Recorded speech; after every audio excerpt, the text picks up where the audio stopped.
Welcome to the Haunting Hour. Tonight, you'll hear a collection of real horror stories that are perfect for a dark, rainy night. These tales are unsettling, mysterious, and all claim to be true. Whether you're here to sleep or stay up with the lights on, settle in, relax, and listen closely. If you enjoy these kinds of stories, make sure to subscribe and leave a comment below. Let me know which one kept you up the longest. It started with a squirrel. Or at least, I thought it was a squirrel. That's what I told myself the first night I heard the scratching on the attic ceiling, just above my bed. It had been raining for hours. A heavy, cold kind of rain that seemed to settle in the bones of the house.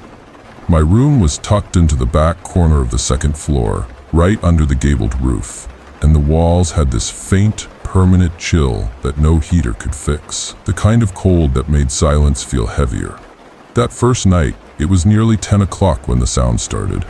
A slow, irregular scraping, not like chewing or clawing exactly, but something dragging across wood. I paused the show I had been watching, turned off the volume, and sat still for a minute. Then came another scrape, then silence, then a few light taps, like something small adjusting its weight. It didn't feel serious, just weird. So I went up the next morning with a flashlight and opened the attic panel.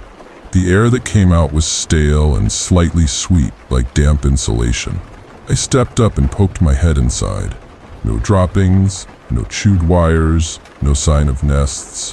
But there were faint streaks on the wooden beams, thin, pale tracks like something had been dragged through dust. I closed the panel. I didn't want to deal with it. A few days passed. The noise didn't return right away. I figured whatever it was had left. Maybe it had only been passing through. That was a comforting thought. But that Friday, after I came home from work late, I heard it again. Just past 11 o'clock, as I was brushing my teeth. It started faintly at first, barely a whisper above the hum of the bathroom fan. But when I turned the fan off, the sound became unmistakable. It wasn't scratching this time. It was movement, something shifting slowly above me, following the path from the center of the attic toward my bedroom. My heart started pounding before I realized I had moved, toothbrush still in my mouth, standing at the edge of the hallway like I was waiting to hear a footstep. The attic panel creaked slightly, not open, just pressure on the frame. I stared at it, frozen, and watched nothing happen for several minutes. I convinced myself again it was just a raccoon or something heavy. Something that could make the wood groan without meaning to. I didn't sleep that night. Not because I was afraid. I told myself I was just tired. That if I went to sleep, I wouldn't be able to wake up if something fell through the ceiling. The next night, the sound changed. It didn't start until much later, closer to 1:15 a.m. I had just finished reading and was reaching to turn off the lamp when I heard it. Something brushed across the inside of the attic, directly above my bed. This time, it didn't sound like an animal. It sounded like a hand, open palm, sliding along the boards, slow and deliberate. I didn't sleep at all that night. I lay still, eyes locked on the dark ceiling, trying to convince myself I had imagined it. But deep down, I knew I hadn't. I called an exterminator the next day. He climbed into the attic with a mask and light, spent 20 minutes inspecting everything. When he came back down, he looked a little annoyed. There's no sign of infestation, no droppings, no nesting, no tracks. Nothing alive has been up there in weeks at least. I asked if the marks on the wood could be from an old rodent path or if something had gotten trapped and escaped. He just shook his head and said no. The marks weren't chewed or scratched. They were long smears, as if something oily had been dragged across the beams by hand. He packed up and left without charging me. After that, I started sleeping with the hallway light on, just in case. It didn't help much. The noises kept coming, and they changed each night. Sometimes it was a soft tapping like knuckles on a wall. Sometimes it was weight shifting, then nothing for hours. I tried recording it once, left my phone on the nightstand while I slept. But in the morning the file was blank, No sound, no static, just silence. Then came the night I heard my name. I hadn't told anyone what was happening. I hadn't said the attic was making noises or that I was scared, but I had a small recorder running again, just in case, and I was lying awake around 3:20 a.m. when it happened. At first, I thought it was a whisper from outside, like someone on the porch. But the window was closed and it came from above, from the attic. I heard my name, clear, drawn out, almost like a breath. It wasn't someone calling out. It was someone repeating it. Not for me, but for themselves, like they were trying to remember it. I didn't move.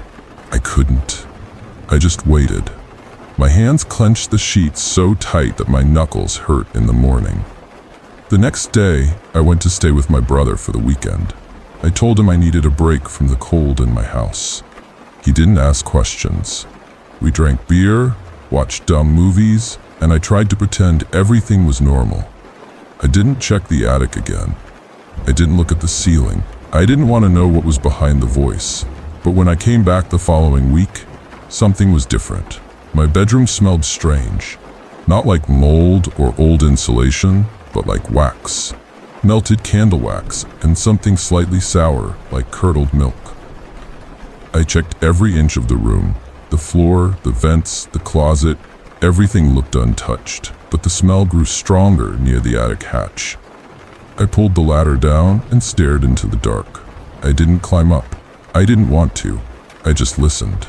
No sound, no breath, nothing moved. That night, I left the bedroom light on, not just the hallway. I fell asleep around 2 o'clock and I thought, for a little while, the worst was over. But around 4:10 a.m., I woke to the sound of paper tearing. I sat up, completely still. The noise had come from inside the room. Something light, a dry, ripping sound. I turned my head slowly toward my desk. My journal was open. I hadn't left it open. The page had been torn halfway, like someone had started to remove it but stopped. My pen was on the floor. Then I noticed something that made my chest go cold. There were footprints. Faint, dusty marks on the hardwood, starting from the attic hatch and leading toward the desk.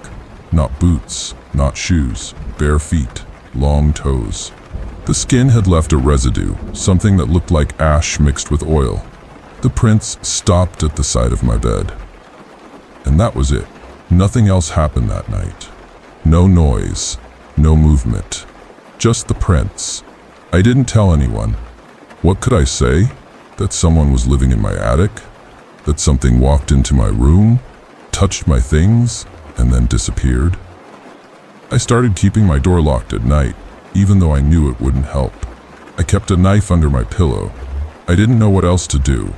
I tried calling a contractor to seal the attic completely, but when he came to measure the access point, he stopped short and asked who had painted the inside. I told him I hadn't touched it. He gave me a strange look and said the beams were covered in markings. Not paint, not mold. Smears, handprints, hundreds of them. All small, all slightly elongated, like the fingers had too many joints. He left and never came back. That night I took sleeping pills. I didn't want to dream. I just wanted one night without waking up terrified. It almost worked. I didn't wake up until just before dawn, and when I did, everything was quiet, still, peaceful even, until I looked at the ceiling. Right above my bed, the ceiling had a single mark, a thin line drawn in something dark, leading from one corner of the room to the other, like something had crawled across the surface, dragging one arm behind it. And at the end of the line, just above my pillow, there was a word. It said, "Closer." I left the house that morning without packing. I just walked out. I stayed in my car for a few hours, trying to make sense of what I'd seen. I drove to a hotel and paid for 2 nights in cash. I didn't call work. I didn't tell anyone where I was going. I turned off my phone and sat in the room with the blinds drawn, listening to the hum of the old wall unit and the occasional knock from plumbing in the walls. Even though I wasn't home, I couldn't stop thinking about the word. It hadn't said help. It hadn't said leave. It had said closer, like an invitation or a warning or both. I didn't sleep again. Not really. I kept the lights on and stared at the ceiling, half expecting to see something moving above me, even here. I told myself it couldn't follow me, that it was tied to the attic, to the house, that it didn't have a reason to come looking. But that word felt personal. It felt like it knew I was afraid. By the second night, I was exhausted enough to fall asleep for a few hours. When I woke, I was soaked in sweat. Not from a nightmare, but from the heat. The unit had stopped working. I checked the display. The power light was blinking, but nothing was running. I sat up and rubbed my face, and that's when I saw the mirror. The hotel had this old standing mirror across from the bed. I hadn't paid much attention to it before, but now, in the dim light, I saw something wrong with the glass. The surface looked smudged, like someone had breathed on it and drawn lines. I got up and walked over slowly. The closer I got, the more I could see. There were handprints, small, thin, almost childlike, but not quite right. They weren't pressed flat. They looked like they'd reached from inside the mirror, like the fingers had curled along the glass from the other side. And at the center, there was another word. It said, near. I left the hotel by 7 o'clock the next morning. I didn't even check out. I just got in my car and drove. Not toward work, not toward my house, just away. I ended up sitting in a grocery store parking lot 2 towns over, staring at my hands on the steering wheel for almost 40 minutes. I kept thinking I should do something, call someone, report it, get help. But what would I even say? That something was following me? That something touched the mirror? Eventually, I drove home. I don't know why. Part of me needed to see if it was still there, needed to know if anything had changed. The house looked normal from the outside. My porch light was still on. The lawn looked untouched. There were no signs of intrusion. When I opened the front door, the first thing I noticed was the air. It felt warm, heavier than it should have been, like the house was breathing. I walked through slowly, turning on lights, checking windows, listening for anything. The attic hatch was still shut. The markings on the ceiling above my bed were gone, scrubbed clean. But my desk was different. The journal I kept had been moved. Not opened, just shifted an inch to the right, enough for me to notice. And beside it, written in pencil on a torn piece of printer paper, was a new message. It said, almost. That night, I didn't go upstairs. I slept on the couch with the television on low volume, wrapped in 2 blankets. I didn't care if it was cold or if the light stayed on. I just wanted to feel like I was somewhere normal, where nothing could reach me from above. But the sound came anyway. Around 2:20 a.m., I heard the hatch creak. Not much, just enough. And then slow, deliberate steps across the upstairs floorboards. Not heavy, not rushed, just a steady, unnatural rhythm. I didn't move. I didn't breathe. I stared at the ceiling until the sound stopped, right above me. The next morning, I called a contractor again, a different one. I told him I wanted the attic sealed, not just closed, sealed permanently. I didn't explain, I just said I needed it done. He came that afternoon, and when he pulled the ladder down, I watched his face carefully. He didn't flinch, didn't react. He just asked if I had any pets. I told him no. He said there were claw marks on the inside of the hatch. Thin, vertical rips in the wood, like something had tried to pull it open from the inside. He sealed it, 4 bolts, steel plate, caulked the edges and painted it over. That night was the first time I had truly slept in weeks. But it didn't last. A week later, while I was getting dressed for work, I noticed something strange on my shoulder. A smudge, like soot or ash. I wiped it off, assuming I'd brushed against something in the basement. But then I noticed the smell. That same waxy, sour smell from before. Faint, clinging to the air around me. I checked the hallway. The attic hatch was still sealed, the bolts untouched. But when I walked back into my bedroom, the mirror above my dresser was fogged over. Not from steam. The room was cold. My window had been left open, just slightly, enough for air to move through. And on the glass, in uneven strokes, was a single word. It said, here. That was the last night I slept in that house. I moved in with my sister 2 days later. I told her I had a leak in the roof, and the contractor had to do structural work. She let me stay in her guest room, no questions asked. But even there, I couldn't escape the feeling, that sense that something was close. Watching. 2 weeks passed without incident. I started to feel normal again. But then, one night, just before midnight, I noticed a strange pressure in the air. The hallway outside my room felt dense.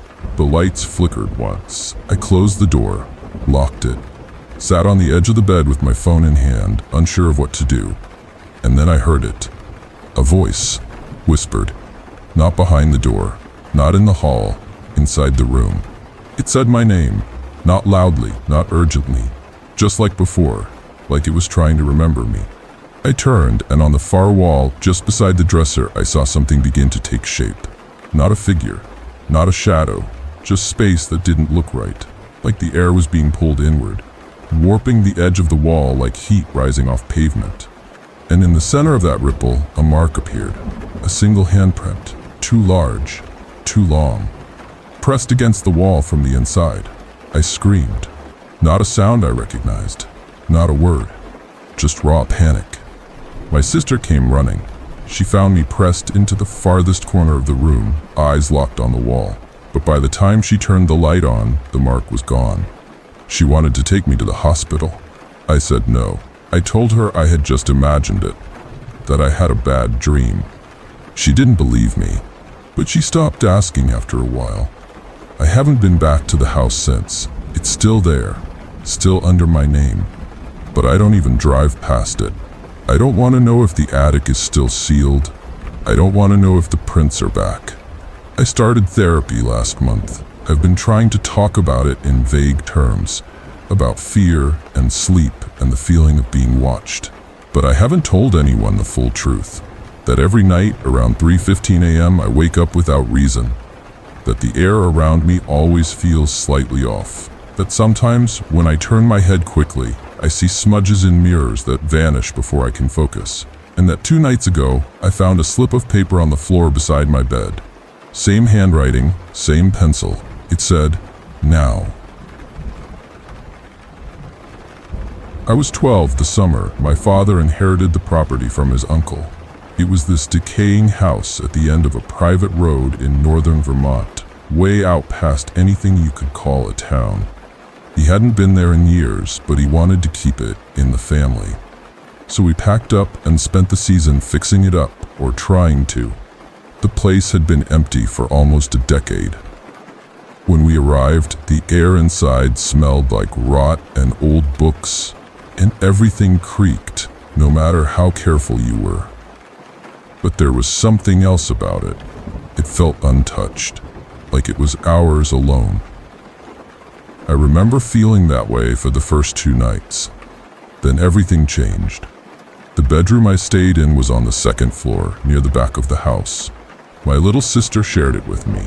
She got the cot by the window, and I had the twin bed against the opposite wall. The closet had no door, just an opening with an old wooden rod and a few empty hangers. The first night passed with only the usual strangeness, the old pipes knocking in the walls, the wind slipping through gaps in the window frame. But the second night, I woke up needing to use the bathroom. The hallway was long, lit only by a plug-in nightlight my mom had brought with us. I made it there fine, but on the way back, something about the light seemed off. It flickered, and I felt a shift in the air, like someone had walked past me, though I hadn't heard any footsteps. I turned around slowly, step by step, half expecting to see my dad or maybe a reflection from a passing car, but there was no one. The air felt heavier, like it was pressing against my skin. I hurried back to the room and pulled the blankets up over my head. I told myself it was just nerves. A new place, new sounds. But something about the way the shadows had moved across the walls made me feel watched. I tried to push it out of my mind, but I didn't sleep much that night. The following day, my father started pulling up floorboards in the front hallway to get at the foundation. My sister and I were told to stay upstairs while he worked. I spent most of the morning trying to read a book by the window, but I kept getting distracted by the closet. It felt too open, like it didn't belong in a room made for children. Around noon, while my sister was still asleep, I decided to close it off. I took one of the old blankets from the dresser and hung it over the closet opening like a curtain. As soon as I did, the room felt quieter. Still uncomfortable, but quieter. That night, I couldn't fall asleep. The wind had picked up, and the trees outside scraped against the siding with a sound like claws. Around what I guessed was 3 o'clock in the morning, I heard something shift at the foot of my bed. I lifted my head and looked down, but I couldn't see clearly in the dark. I grabbed my small flashlight from the nightstand and flicked it on, aiming it toward the floor. There was nothing there, but when I turned it toward the closet, the blanket I'd hung was swaying gently, like someone had brushed past it. I waited. Nothing moved again. I turned off the flashlight and lay back down, trying to slow my breathing. The next morning, my sister told me she'd had a dream about someone crawling on the ceiling. She described it with that flat, serious tone little kids get when they don't know they're saying something terrifying. I asked her if she remembered what the person looked like. She said he didn't have a face, just skin.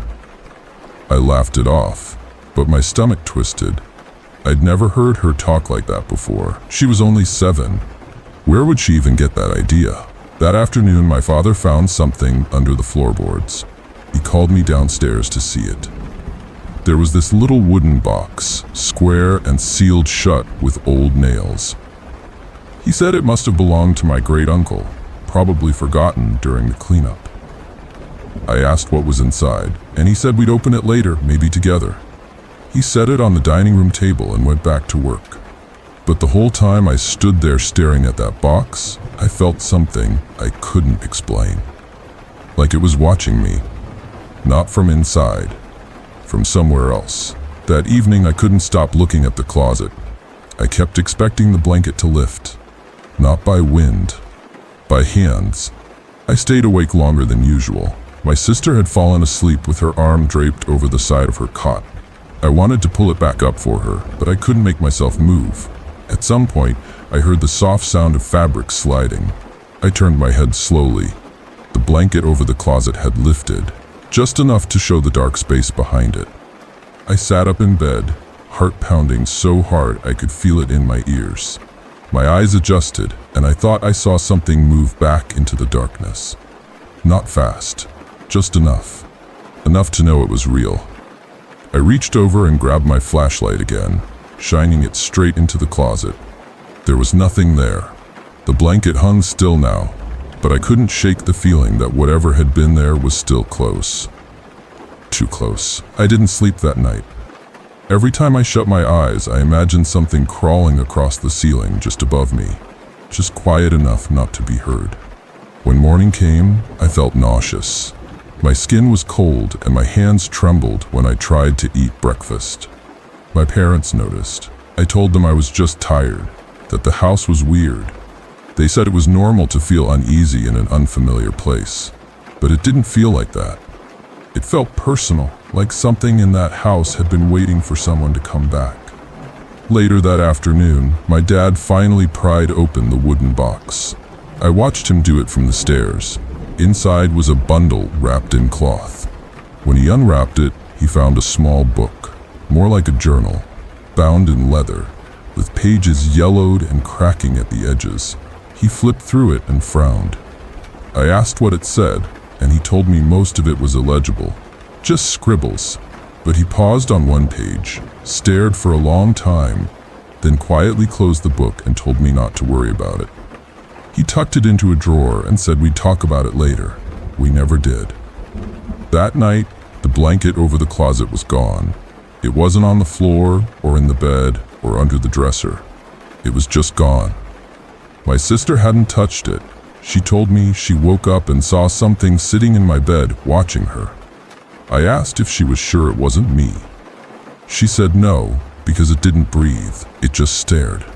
I checked the room again, top to bottom, but found nothing out of place. I didn't know what to do. I didn't want to scare her, but I also didn't want to lie. I told her to sleep in my bed that night, and we kept the flashlight between us. Around 2:30 in the morning, I heard a thump from the hallway. Not like a footstep, more like someone had dropped something heavy. I got up, eased the door open, and stepped out. The hallway was dark, the nightlight out. I looked toward the stairs and saw it. Something tall at the far end of the hall, near the attic door. It didn't move. I couldn't see its face, but I could feel its eyes. I stepped backward into the room, locked the door, and slid the dresser in front of it. I didn't go back to sleep. Neither did my sister. We stayed curled up under the blankets, flashlight gripped tight between us, listening to the silence press against the door. I thought I heard breathing on the other side. But maybe it was just my own, maybe. The next morning, my father asked if we'd heard anything strange during the night. I hesitated before saying yes. He nodded like he already knew the answer.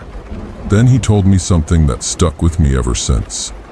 He said the house had never been quiet, even when he was young. That his uncle used to hear noises from the attic and swore he saw someone moving in the mirrors.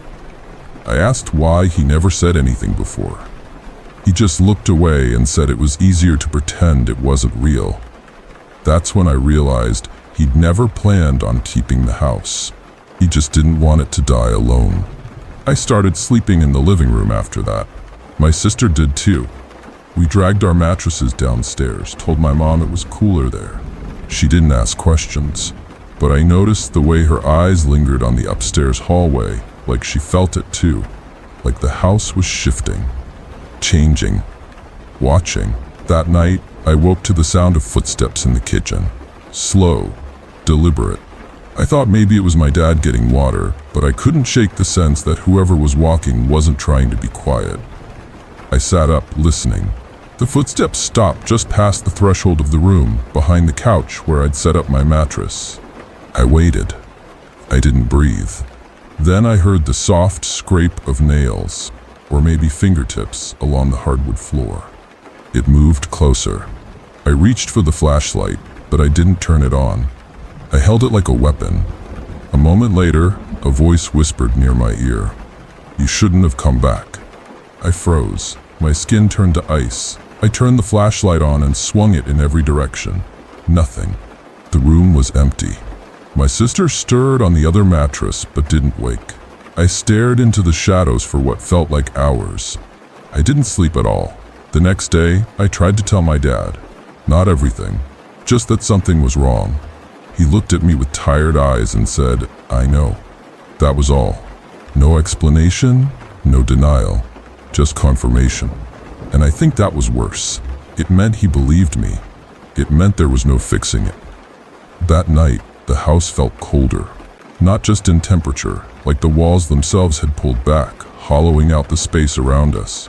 The corners of the rooms seemed darker, the ceiling higher, like the house had stretched itself out to make more room for something else. I dreamed I was walking through the hallway upstairs, but every door I opened led to the same room. The guest room with the open closet. Each time I stepped inside, the door slammed shut behind me, and I'd turn around to see the blanket had returned, swaying gently, even though it was no longer in the house. On the third try, something stepped out from behind it. Not fast, not aggressive, just slow and certain, like it had been waiting a long time. Its limbs were too long, its head too narrow. It walked toward me with impossible silence. Then I woke up. My heart was racing, and I was soaked in sweat. I got out of bed and went to the kitchen for water. On the way back, I glanced into the dining room where the box had been left. It was gone. I asked my dad about it the next morning, and he told me he burned it. Said he didn't want it in the house anymore. When I asked why, he didn't answer, just looked toward the attic. That evening, I noticed something new in the living room. A handprint on the inside of the window.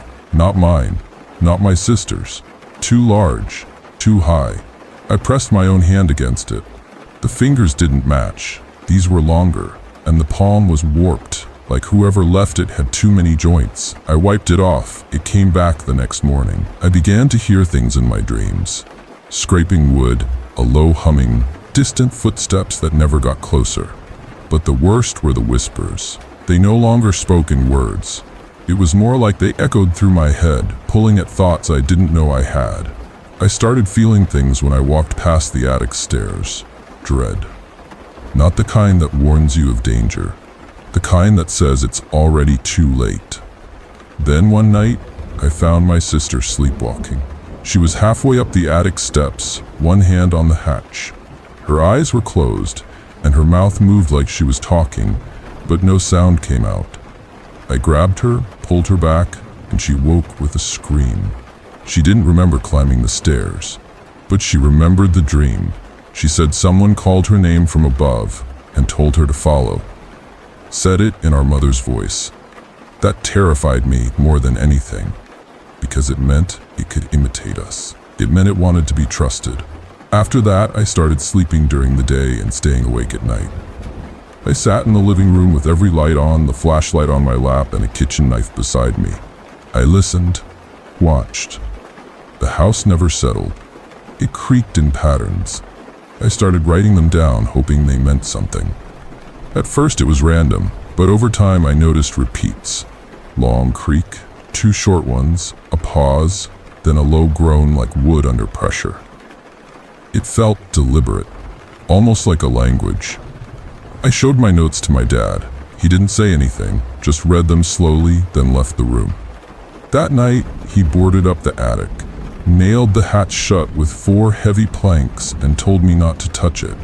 I asked him what he thought it was. He didn't look at me when he answered. He just said, it was waiting for someone to remember. That was the last thing he ever said about it. 2 days later, he drove into town and didn't come back. We reported him missing. The local police found his truck parked near a trailhead about 10 miles away. Keys still in the ignition, no sign of a struggle, just gone. My mother insisted we go back home. We left the house that night and never returned.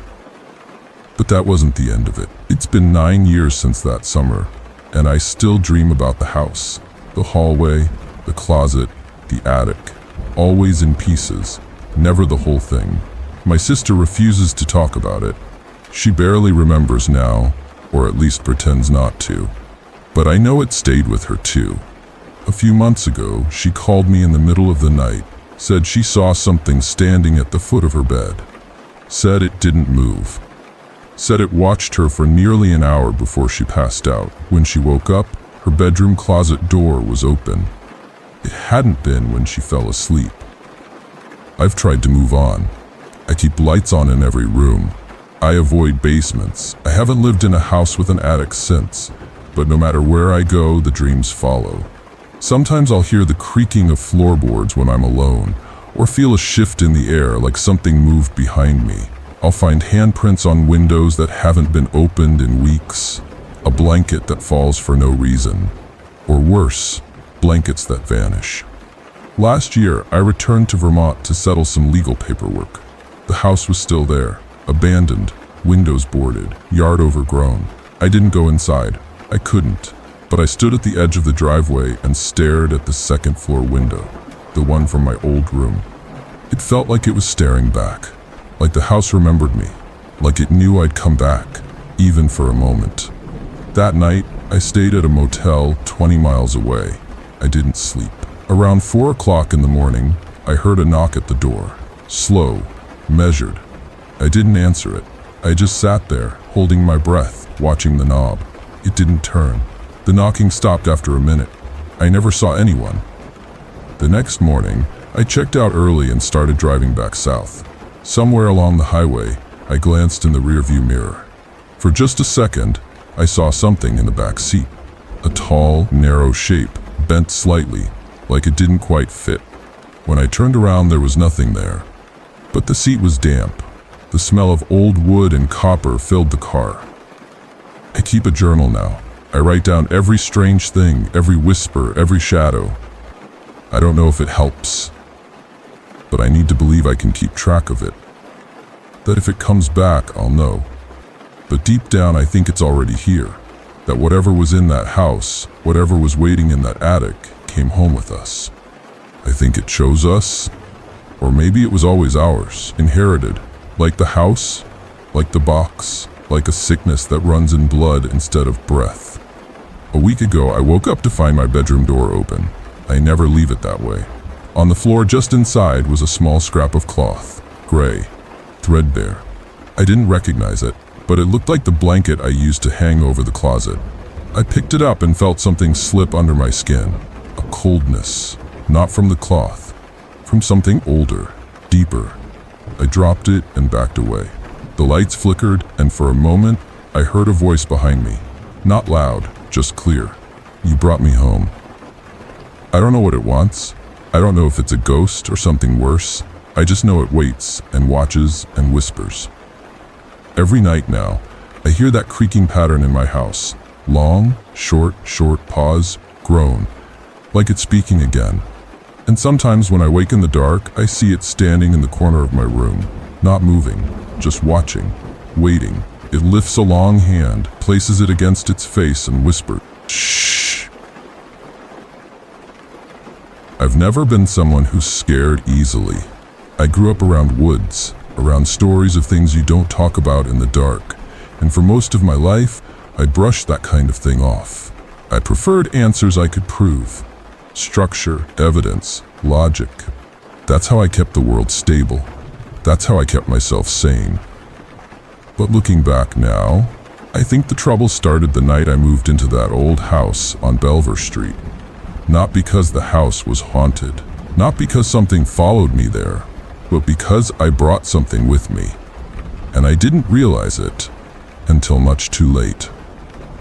I had just started a new position with a surveying company out of state, which meant packing up my life and relocating 3 towns over. The place I rented wasn't impressive. It had dust in the corners, a few chipped windowsills, a furnace that groaned when it kicked on. But the rent was low and the neighborhood quiet, tucked between overgrown pines and a stretch of flat land that bordered an old, unused rail line. The first time I stepped inside, it felt like I was the first person to breathe in that air in years. Like the place had just been waiting, holding its breath. The first week, everything was fine. I kept to a routine. Coffee just after 6 o'clock, breakfast at the same time each day, laptop open by 7:15. I liked the rhythm of it. I liked knowing what came next. I had set up my home office in the front room, the one with the bay windows facing the street. I didn't decorate much. Just a folding table for my equipment, a chair with decent lumbar support, and a few framed photos from college. There was something about that room that made it easy to focus. Maybe it was the light, maybe the silence. But either way, I got used to it quickly.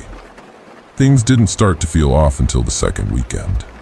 I'd gone out for groceries, nothing special, just coffee, rice, frozen vegetables, a box of cereal, and when I got back, the front door was ajar.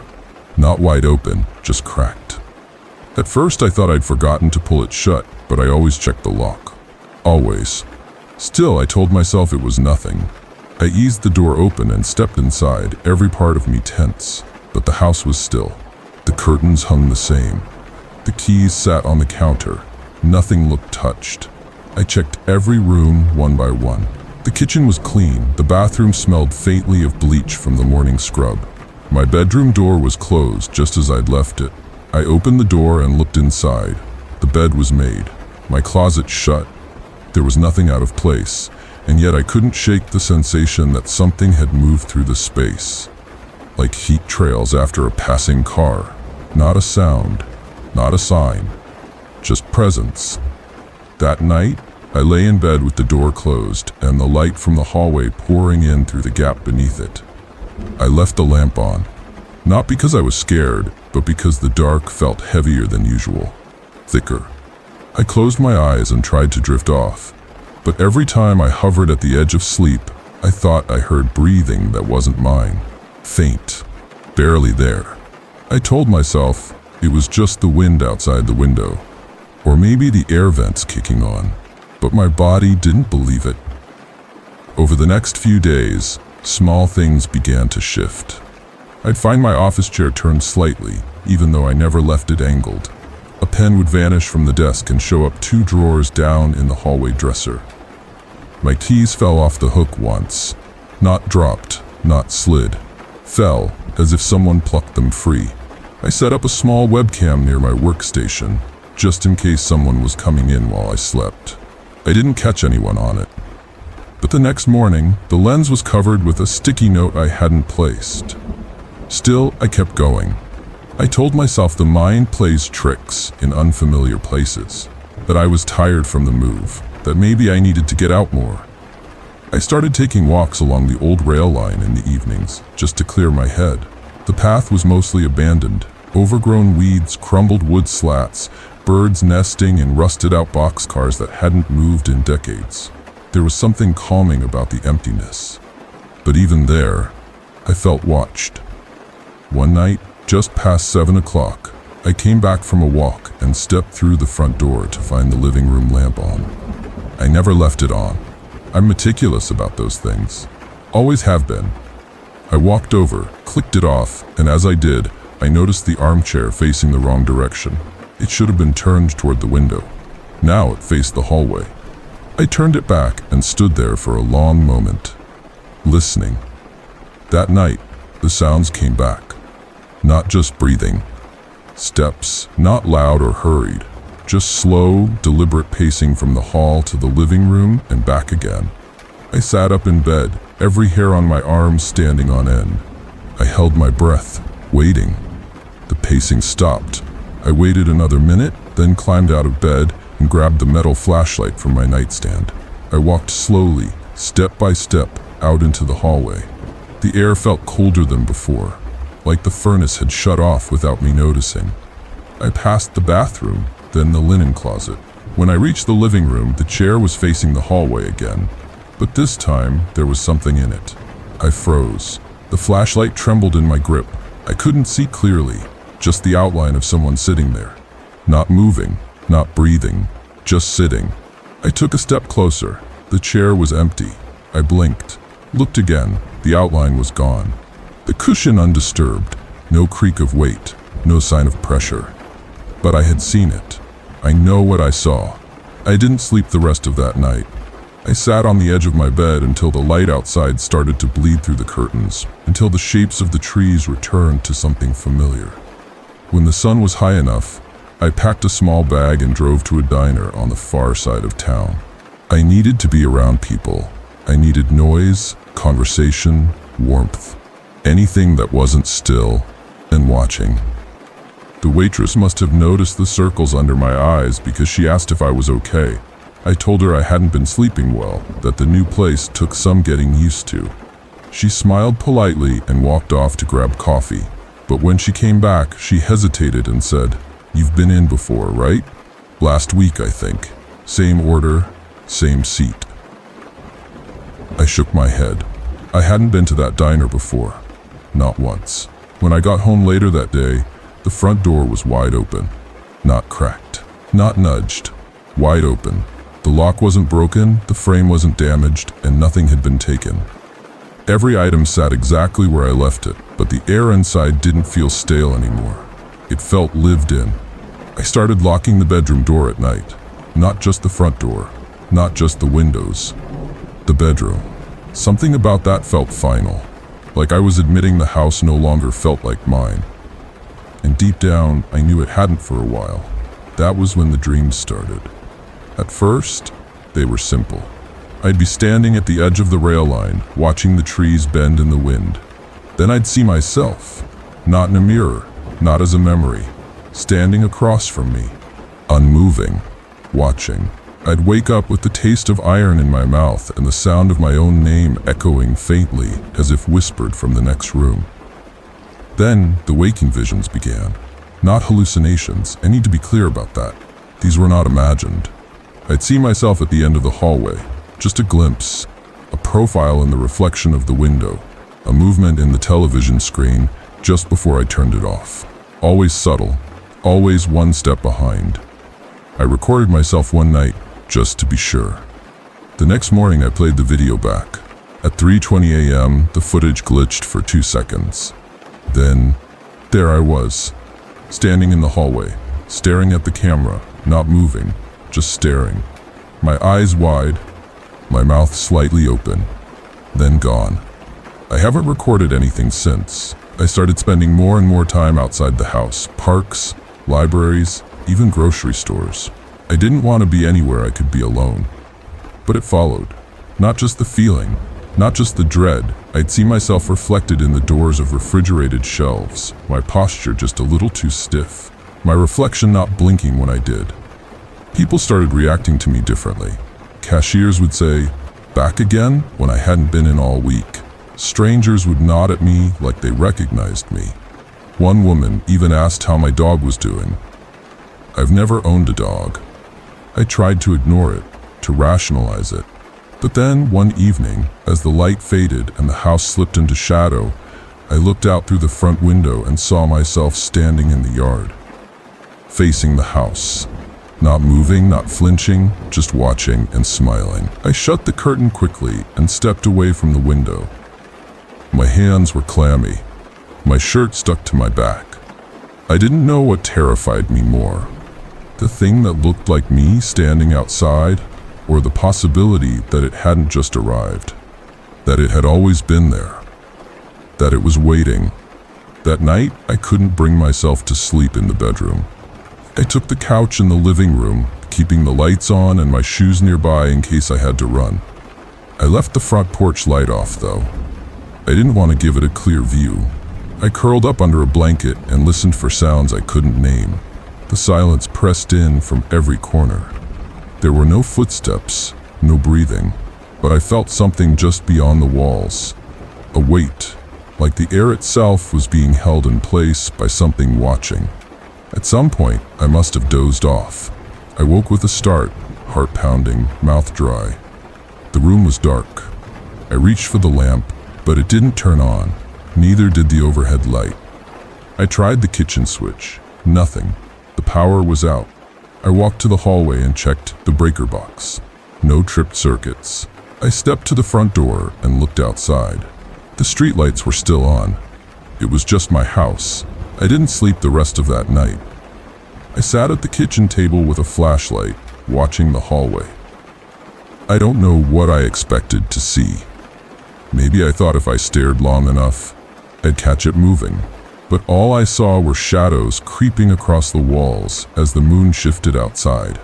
I stayed there until the sun rose, then called in sick to work. That morning, I went into town and bought 2 cameras. One for the front window, one for the hallway. I spent hours setting them up. Angles, timers, motion detection, all of it calibrated down to the second. I was done pretending I could brush it off. I needed proof.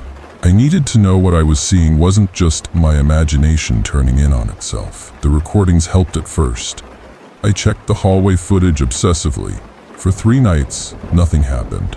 I watched hours of myself walking around, brushing my teeth, getting ready for bed.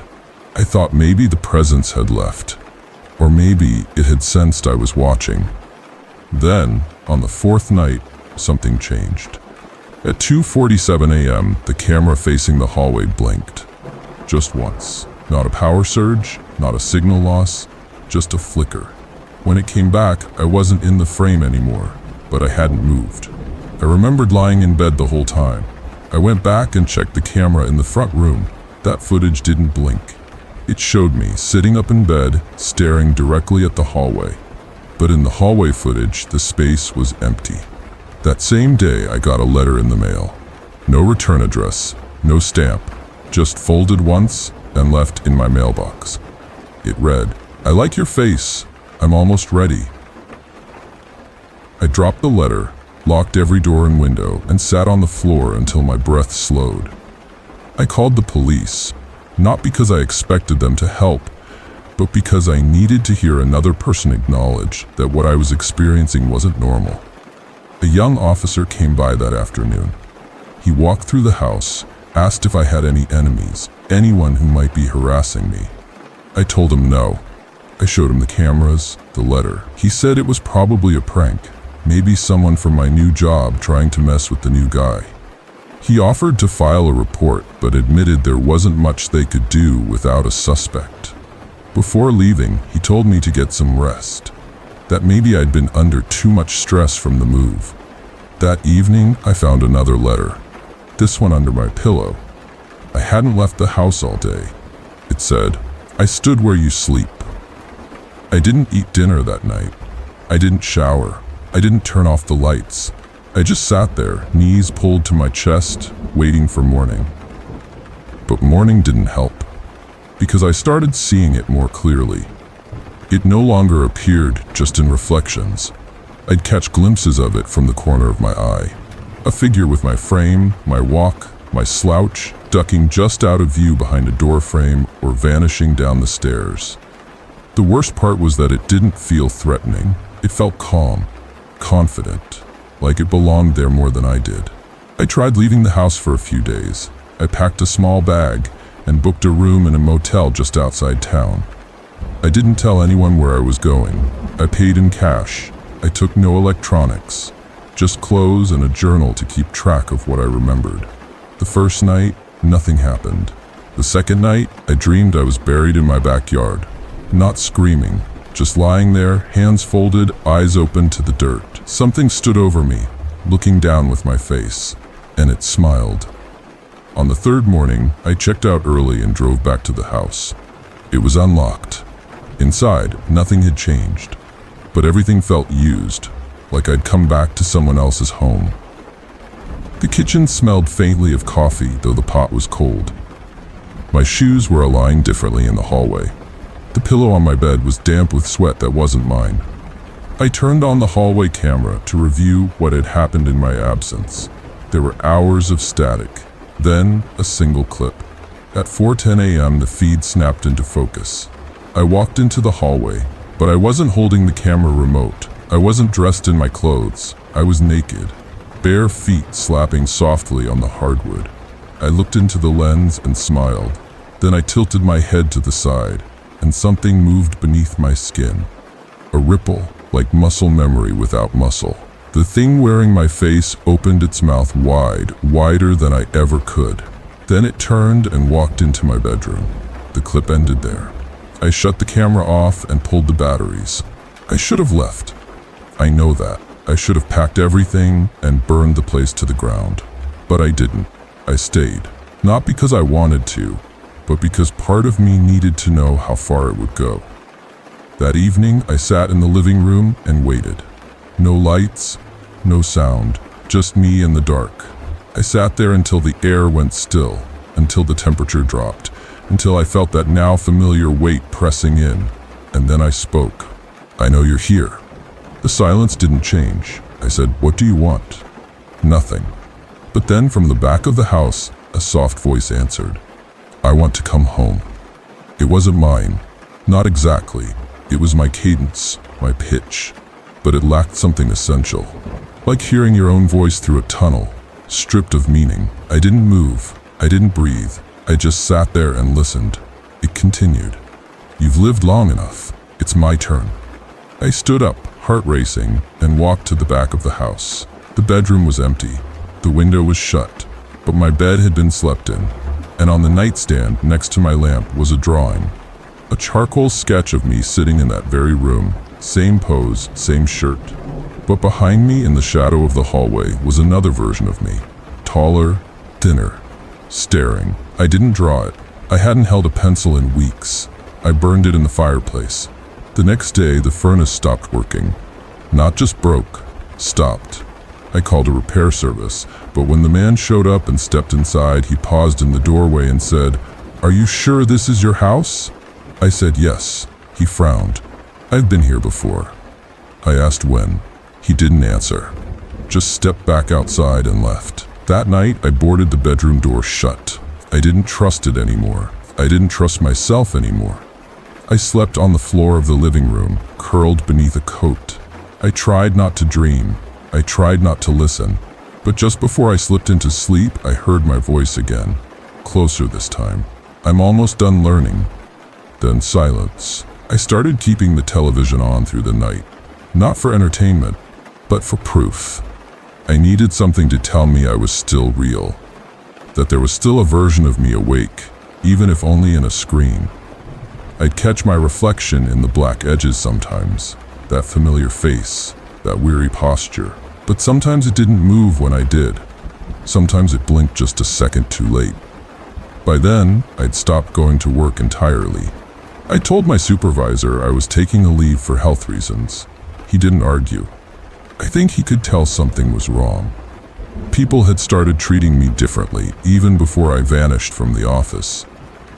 One colleague told me he'd seen me standing outside the building late at night, staring at the upper floors. That had never happened. The mail stopped arriving for 2 weeks.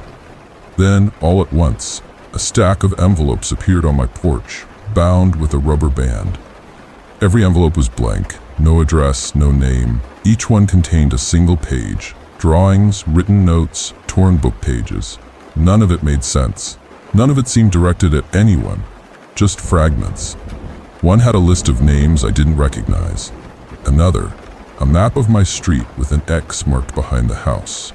The strangest was a crude sketch of my living room with 2 chairs drawn in, one labeled mine, the other mine again. I buried that one in the backyard, deep enough that I wouldn't find it again by accident. But something dug it up. 3 nights later, I heard the back door creak open just after 2 o'clock. I waited. Then came the sound of footsteps, slow and scraping. I crept down the hallway with a kitchen knife in hand. When I turned the corner, the door was shut again. Nothing there.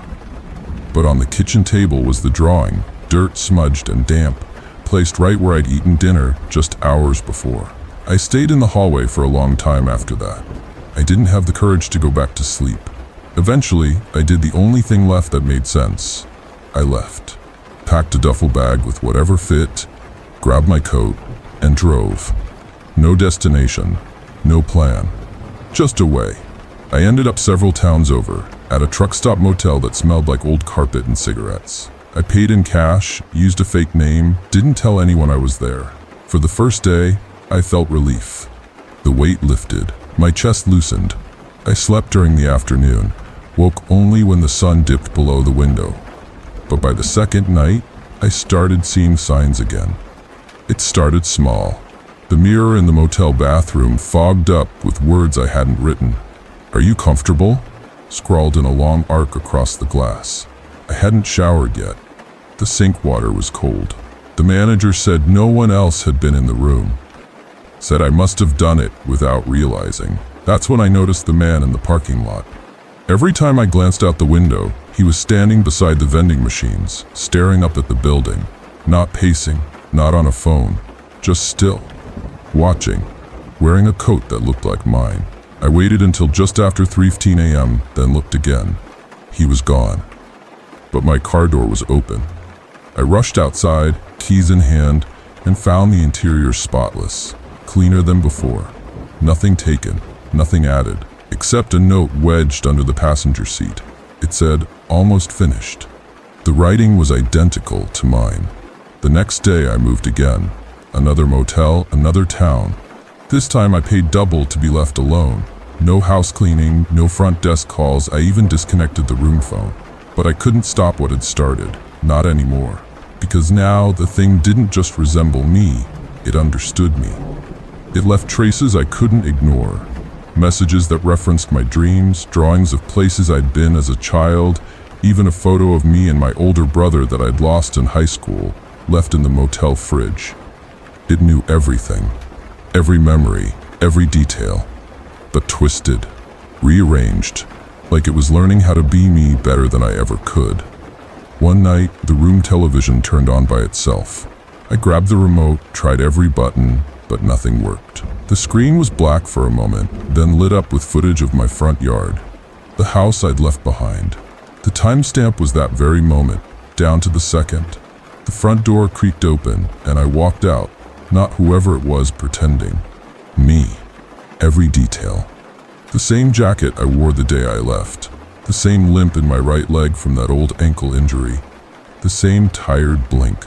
I watched as I walked out to the street and vanished from view. Then the screen went dark. I turned it off. Unplugged it. Didn't sleep that night.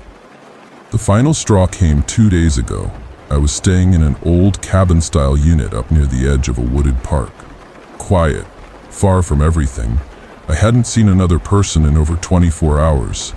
That evening, I took a walk around the property, just to get air. The trees were still, the wind was light, but I kept hearing something behind me.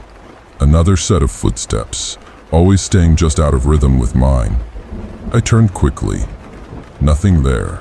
Then I reached the edge of the cabin yard and saw myself standing at the tree line. Not just still, not just watching. It waved. I didn't move. It stepped forward, and I ran.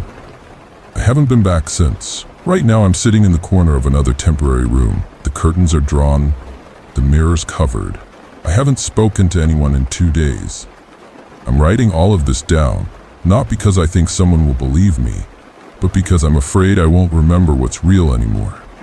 Last night, I heard a knock on the door. I didn't answer. But under the frame, a slip of paper was slid through. It read, "You've almost made room." That was all. The only reason I'm still here is because I think there's still a sliver of me left that it hasn't reached. But I feel it getting closer. Not just outside, inside. Sometimes I think in a voice that isn't mine. Sometimes my hands move before I mean them to. Last night, I caught myself smiling in the mirror without knowing why. This morning, I found my toothbrush wet. I hadn't used it yet. If anyone finds this, if these pages end up somewhere I never meant them to go, just know I tried. I tried to outrun it. I tried to hide. I tried to fight. But it's not something you can escape.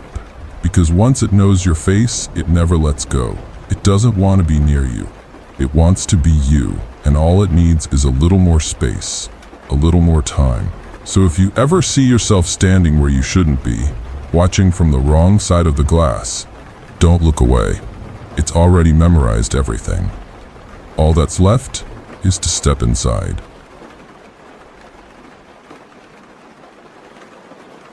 I moved into the top floor of a converted textile warehouse just outside of Scranton. It had once been a space for manufacturing coats, blankets, military gear, whatever the war economy demanded at the time. The bones of the place were still industrial, with exposed pipes lining the ceilings, uneven cement floors, and walls so thick that cell service died the second I stepped inside. The building had been repurposed into cheap apartments in the late 90s.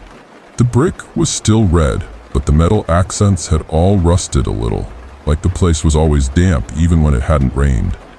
I ended up there after a layoff and a breakup, trying to stretch my savings while I figured out my next move. The apartment wasn't large, but it had high windows and felt private. I didn't hear my neighbors. I barely saw them, really. The third floor, my floor, had 5 units. Most people kept to themselves. I liked it that way. The building had one elevator, wedged between the stairwells. It was an old model, loud and slow, with peeling beige paint and that smell of heated dust from overworked wiring. I used it anyway. The stairwell was narrow, almost claustrophobic, and it gave me vertigo when I tried to walk down too fast. One afternoon, I came back from a trip to the grocery store. The sun had been out when I left, but the sky had turned overcast and the wind had picked up. The parking lot was covered in little paper scraps and dead leaves that circled the sidewalk in slow spirals. I stood near the entrance for a moment, watching the way the air shifted and dragged across the pavement. The moment I stepped into the building, I noticed the lights flickering overhead. Fluorescent tubes, always buzzing, but now stuttering a little. Not enough to worry me. The place was old. Everything buzzed or clicked or groaned.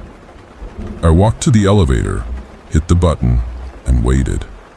I didn't notice anyone else in the lobby. The hallway was quiet except for the hum of the vending machines near the laundry room. When the elevator arrived, the doors opened slowly. A man was already inside, standing toward the back wall. He didn't move. I stepped in and nodded a polite hello, but he didn't react. I figured maybe he was hard of hearing or just lost in thought. He wore a navy coat, long enough to reach his knees, with the collar pulled up. A knit cap covered most of his head, but a few strands of white hair stuck out near his ears.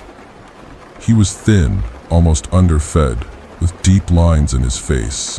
Something about his posture seemed tense, like he was trying to brace himself. I pressed the button for the third floor. He didn't press anything. That wasn't too unusual. Some people forget or assume someone else will. As the elevator started its climb, I felt a subtle shift in the air. Not temperature exactly. Pressure. Like the cabin had sealed too tightly and the air inside wasn't enough. The light above us flickered once, briefly dimming. I glanced at the panel. Only the number 3 was lit. We passed the first floor, then the second. Then the elevator jolted slightly. Not a full stop, but a hitch in its movement. Like a gear hadn't caught right. I turned slightly toward the man. He still hadn't moved. His head was lowered. Eyes fixed on the wall in front of him. Not the doors, not the panel, just blank cement. I shifted my bag from one arm to the other. That's when I noticed what he was holding. His left hand was clenched around something pressed flat against his stomach. I thought at first it was a folder, maybe something from the office, but the shape was wrong. It looked wrapped, tightly, in brown paper and sealed with tape. No markings, no label. Just a small rectangular bundle clutched so hard I could see the strain in his knuckles. I watched the way his fingers trembled. Barely, but enough. Not from cold, from tension, maybe pain. The elevator slowed as we approached the third floor. The man didn't look up. I stepped forward expecting him to follow, but he didn't. I paused just inside the open doors and turned halfway, thinking maybe he was waiting for me to exit first. Still, he didn't move. He hadn't blinked.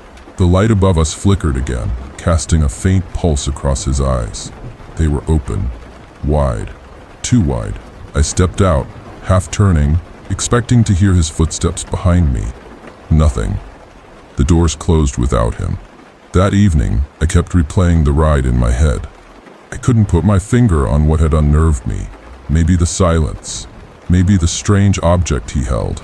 Maybe the way his mouth had been slightly parted, like he was about to speak, but never did. I slept with the hallway light on. Not because I was afraid, at least that's what I told myself, but because I wanted to see shadows clearly if they appeared under the door. I didn't hear anything unusual that night. No sounds from the stairwell. No voices. No footsteps. The next morning, I stopped by the mailroom on my way out. There was a small bulletin board beside the mail slots, where people occasionally posted lost pet flyers or notices for community events. That day, something new was pinned in the center. A sheet of white paper, warped for moisture. No image, no title, just a list of numbers and dates, typed out in uneven font. I leaned closer. Each line was structured the same. A date, a 3-digit number, and a word. The last entry was dated from a week prior. The number was 304. The word beside it was opened. I felt my chest tighten slightly. My unit number was 304. I took a picture of the sheet with my phone.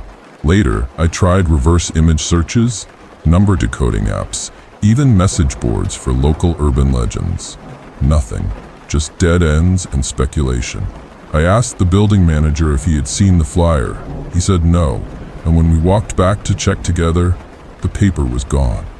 Not torn down, gone. The thumbtacks that had held it were still there, hanging slightly askew. He gave me a strange look, one of those tight-lipped expressions people use when they think you're overreacting. I didn't push it, just nodded, thanked him, and left. That night, I skipped the elevator. I climbed the stairs slowly, step by step, listening for any movement. The stairwell echoed. Every footfall sounded doubled, like someone else was walking at the same pace a few floors above. When I reached my door, I fumbled the keys. My fingers didn't feel steady. Inside, everything looked normal. Lights on, windows locked. The kitchen clock blinked from a brief power outage, but I didn't remember hearing any thunder. I fixed a quick dinner and sat on the couch with the television on low volume. The voices felt distant, too cheerful. Around 10 o'clock, I heard a thud above me, then another.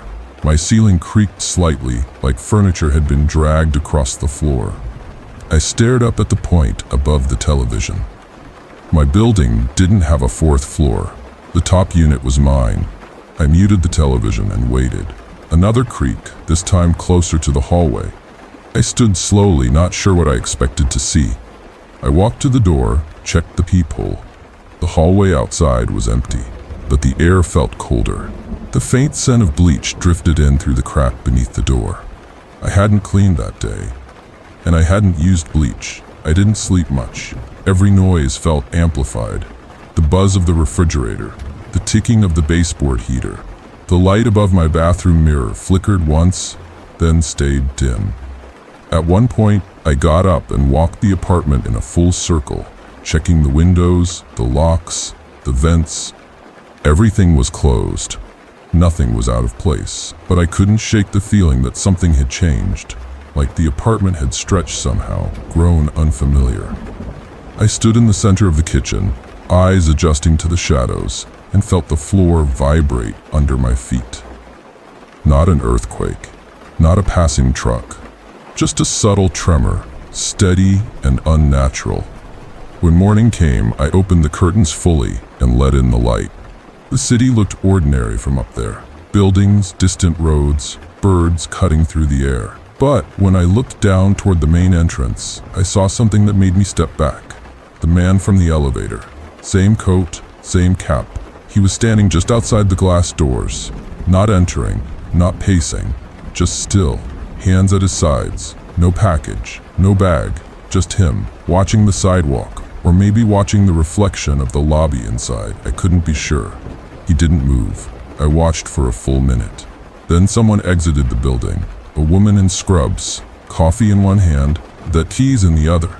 She passed right by him, barely glancing. He didn't acknowledge her. She didn't slow down.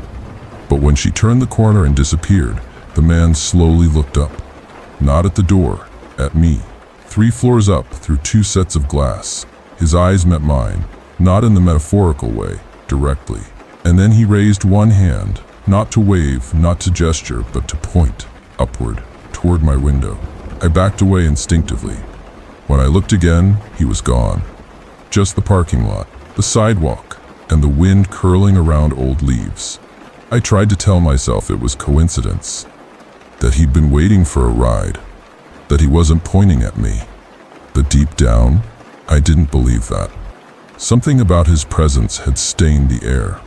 Like the place was no longer mine. Like I'd walked into a story already halfway finished, and that man had been waiting for the next page to turn. I didn't leave the apartment that day. I didn't even turn on the lights after sunset.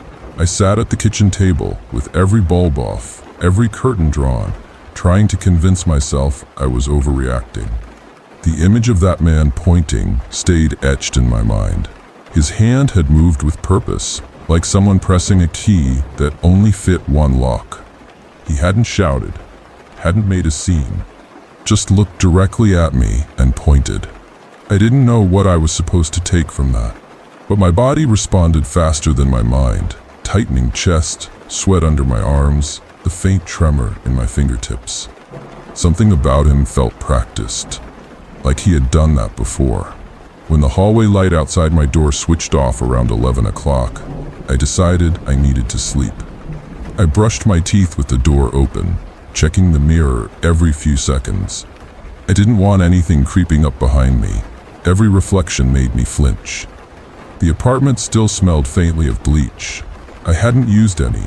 I left the bedroom door half open and turned on the closet light, letting it spill across the bed. I lay down with my head propped up and stared at the ceiling. Sleep came slowly. My thoughts looped endlessly through fragments of memory. The man's coat, the brown paper bundle, the list on the wall, the distorted numbers. At some point, I drifted off. I woke suddenly, unsure why. The digital clock on the nightstand read 4 o'clock. I listened for a moment. The apartment was silent, but then I heard it. A soft mechanical whir, distant but distinct. The elevator. I sat up, heart beating faster. I waited for the sound to fade, but it didn't. The elevator had stopped moving. That wasn't unusual. It often paused briefly between calls, but this time it stayed still. I slid out of bed, tiptoed barefoot across the floor, and cracked the door open. The hallway was dim. That meant the sensor hadn't been triggered by movement. No one had walked past in the last few minutes, but I could hear something. A faint electrical hum, like static from a muted television. It seemed to come from the ceiling vent above the hallway. I stepped closer and stood beneath it. The sound wasn't loud, but it was steady, like air vibrating inside metal. The vent had never made noise before. I reached up and touched it. The metal was warm, too warm for a duct that hadn't run heat since March. I turned on the light, but the hum didn't stop. I opened the front door just a crack, peering into the hall. Nothing. No one. But the elevator button was lit. Just one floor, called 3. Mine. The doors had not opened, not yet. I shut the door and locked it, every bolt. Then I stood there, frozen, staring at the lock for what felt like an hour. When I finally stepped back, the hum from the vent had stopped. The silence was so sudden it rang in my ears. I didn't sleep after that. I lay on the couch, eyes on the door, blanket pulled to my chin. The room never felt dark enough. Shadows hung in corners that used to feel safe. I started seeing shapes in the pattern of the ceiling plaster. Human shapes, bent arms, tilted heads. I knew it was just imagination, but that didn't help. The next morning, I emailed my landlord and asked about the vent. I said it had been making heat during the night, and I was worried about a fire hazard. He replied within the hour, said the vents weren't connected to any active ductwork. That system had been decommissioned years ago when the building switched to wall heaters. I read the sentence 3 times. The vents were ornamental, empty. I didn't reply. That night I dreamed of elevators, not mine, dozens of them, lined up side by side in a room with no walls, just cables stretching into blackness above and below. I stood between them, unable to choose. Each had a man standing inside, arms folded, eyes fixed forward. All identical, all in the same navy coat. I woke covered in sweat, legs tangled in the blanket, breath shallow and fast. The closet light had turned off. I hadn't set a timer. I turned it back on and stayed awake until morning. By the 5th day, I started documenting things. A notepad on the counter. I wrote down every sound, every smell, every movement. I drew maps of the floor plan, marked where shadows fell at different times of day. I recorded the hours the elevator was used, even if I hadn't seen who used it. I was trying to find a pattern, some logic to what was happening. I wanted it to be explainable. I wanted to believe that stress or sleep deprivation had caused this. Hallucinations, maybe. I kept searching for something to blame that wasn't the building itself. But nothing ever pointed away. Everything kept circling back. On the 8th night, I left my apartment just after dusk. I needed air. I needed to stand somewhere that didn't feel like it was collapsing inward. I walked to the stairwell, opened the door, and paused. There were no lights. The bulb in the landing fixture had burned out. I held my phone up for light and took each step slowly, one at a time. The air was dry and bitter, filled with dust that stuck in my throat. When I reached the first floor, I stepped into the main hallway and froze. A man was standing outside the elevator, facing the doors. Not moving, not swaying, just standing, coat down to his knees, knit cap shadowing his face. I didn't speak. I turned and walked calmly to the back exit, pushed through the heavy door, and stepped out into the night. The wind hit me like a slap. I walked fast around the block, past shuttered stores and flickering street lamps, trying to think. Trying to tell myself I'd imagined it. But I knew what I'd seen. He was there. Again. I returned 20 minutes later. The hallway was empty. The button light was off. But something was resting in front of the elevator doors. A piece of folded paper. I approached slowly, knees locking with each step. I picked it up and unfolded it. Inside was a drawing. Charcoal. Rough. Dark lines smeared into deep shadows. It was a sketch of a room, my apartment. I could tell by the window shape, but the room was empty. No furniture, no lights, just a single door, drawn slightly open. A black shape peered through the gap. I didn't go back upstairs right away. I sat in the laundry room with the machines off, staring at the sketch. I ran my finger across the charcoal and felt how fresh it was. I knew then I wasn't imagining things. Someone had been in my apartment, or something had seen it closely enough to draw. I went back up the stairs, holding my breath the whole way. My door looked untouched, no marks, no scratches. I unlocked it slowly and stepped inside. The lights were still on. My coat was still on the hook, but something had changed. I could feel it. The way you can tell when someone has been sitting in your chair while you were out. That warmth that doesn't belong to you. That weight in the air. I checked the entire apartment, room by room, closets, cabinets, under the sink, even the crawl space access in the hallway. Nothing. But when I opened the drawer where I kept loose pens and receipts, I found a folded napkin. One I didn't recognize. Hotel-grade paper, off-white with scalloped edges. On it, written in block letters, was a word I hadn't heard in years. The name of the street I grew up on. A dead-end road in a town I hadn't visited since high school. I dropped the napkin like it had burned me. My knees buckled slightly. I sat on the floor and stared at it. That name wasn't something I talked about. Not online, not in conversation. There was no way it had come up. No way anyone here could have known. I spent that night with the television on, volume low, sitting with my back to the wall again. I held the drawing and the napkin in separate hands, comparing the paper textures. They were different, but both were fresh, both recent. That was what scared me most. Not what they said, but the fact that they weren't remnants. They were messages. The next morning, I went downstairs to the manager's office and told him I wanted the locks changed. He asked if I'd lost a key. I said no, but I wasn't comfortable. He raised an eyebrow, then sighed and said he'd put in a request. Said maintenance might not get to it until next week. I asked for a copy of the building's visitor log. He looked at me like I was asking for government secrets. Said there wasn't one. Just the fob entry system and the cameras, if they worked. That last part made my stomach drop. Later that day, I saw the maintenance man in the stairwell. I asked if the cameras had been working lately. He gave a lopsided shrug and said only half of them recorded properly. That the system glitched every few weeks. Said the elevator feed hadn't saved anything since last month. I asked about the rooftop. He frowned and said no tenants were allowed up there. Fire code or something, but the way he said it didn't feel convincing. I asked if there had been issues before, break-ins, anything like that.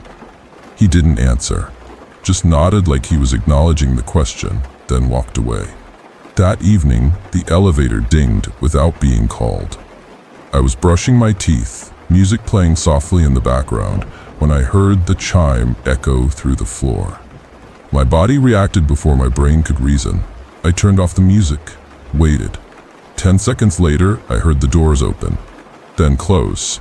I opened my apartment door. The hallway was empty, but the scent of smoke hung in the air. Not fire smoke, something sharper, like singed cloth. I walked to the elevator. The button was unlit. I pressed it anyway. Nothing.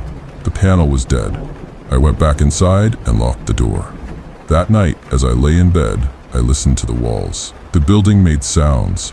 Of course it did, but that night I didn't hear creaks or wind. I heard breathing, faint, rhythmic, wet, coming from the space behind the bedroom wall. I pressed my ear against it. The sound didn't stop. It deepened, like something asleep or pretending to be. 2 nights later, I left. I didn't tell anyone I was going. I didn't pack the way you would for a trip. I grabbed a single backpack, filled it with the barest essentials, wallet, charger, a clean shirt, and both the napkin and the charcoal drawing. I stood at the door for almost an hour before I unlocked it. I waited until well after midnight, when the building was as still as I'd ever heard it. The kind of stillness that makes your ears ring. I stepped into the hallway, keeping close to the wall, and crept toward the stairwell.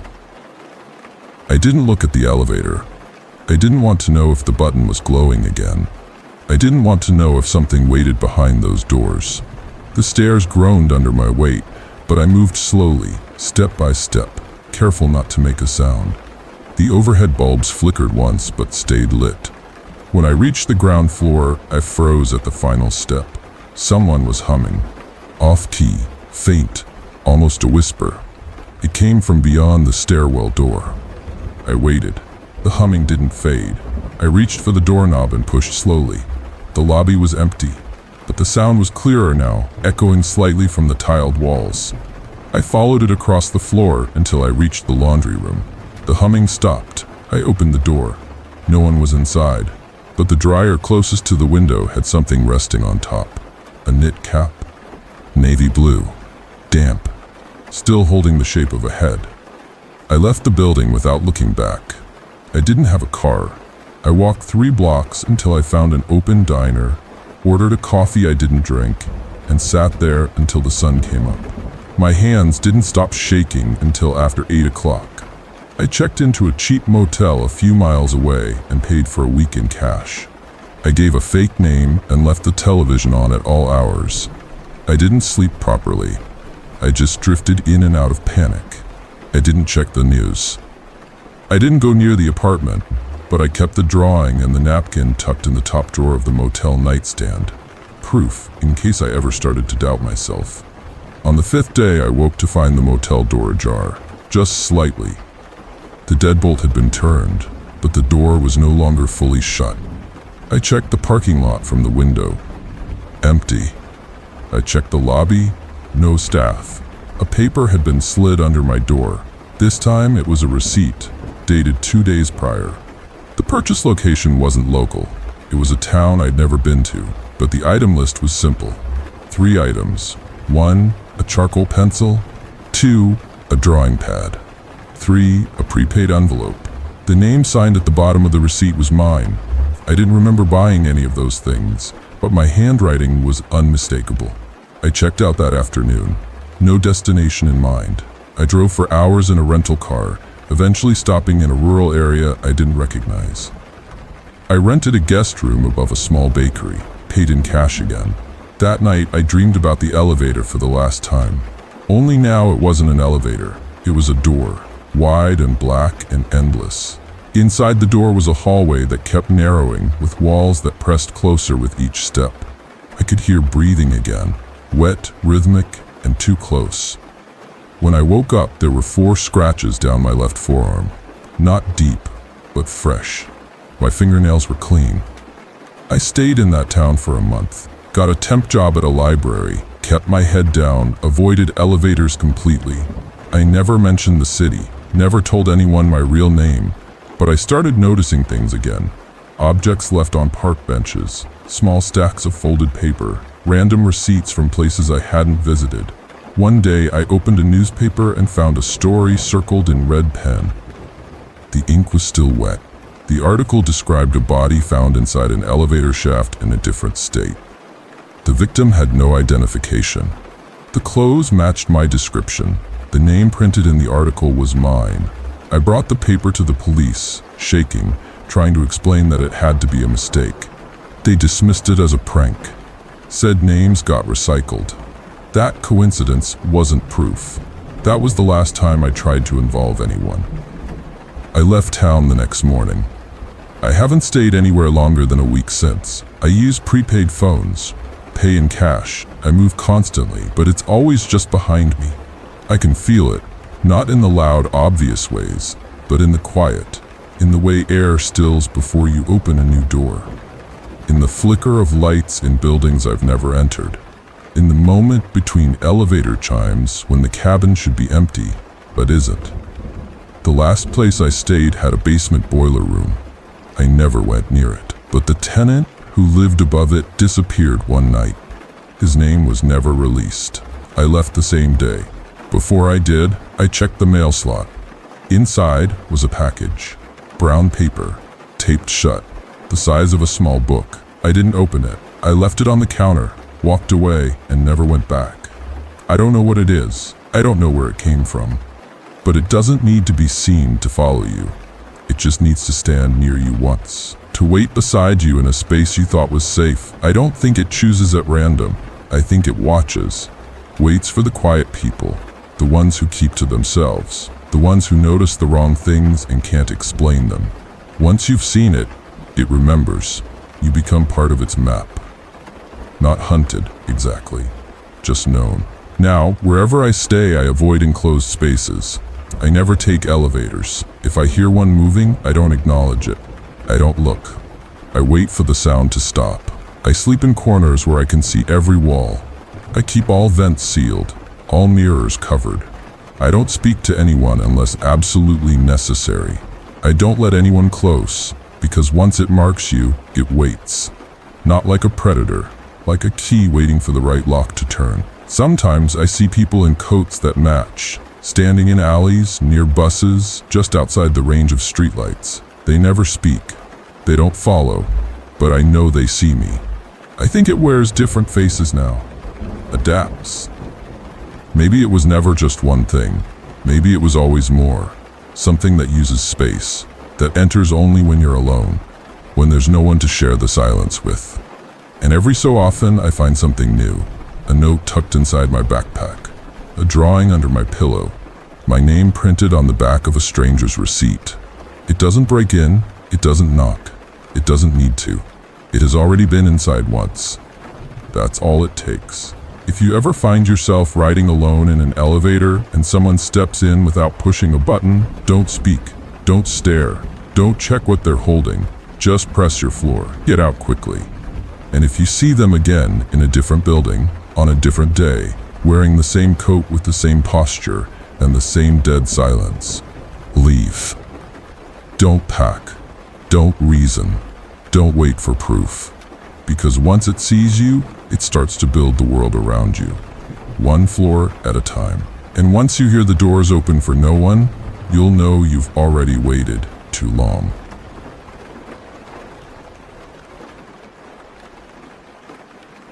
It's been more than a decade since I set foot near that lake, and still the memory clings to me like damp fabric that never dries. I've never told this story publicly. Not to friends, not to my partner, not even to a therapist. It's not just that I think people wouldn't believe me. It's that I'm not sure I want anyone else carrying it with them. But lately, I've been waking in the middle of the night with that pressure in my chest again. That feeling like something is standing too close, just out of sight. So maybe it's time to let it out. Maybe I need someone else to know. It happened the summer after I turned 19. I'd been working long hours at a warehouse just outside of town, saving up for tuition. My cousin Mateo offered me a break, an escape, really. He and two of his friends had access to a secluded house owned by his grandfather, way out past the northern ridgelines. Not a cabin, exactly, but an old stone house his family used to hunt from. He described it like a retreat, tucked near a reservoir that no one ever talked about. No neighbors, no service, no noise, just woods, water, and peace. We left early on a Monday.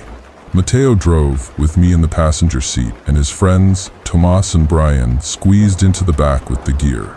None of us knew each other that well, but there was a kind of quiet agreement that this would be low stress.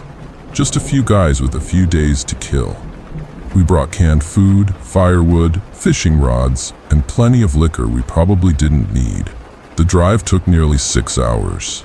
Paved roads gave way to gravel, which gave way to dirt, until we were rumbling along a narrow track barely wide enough for one vehicle.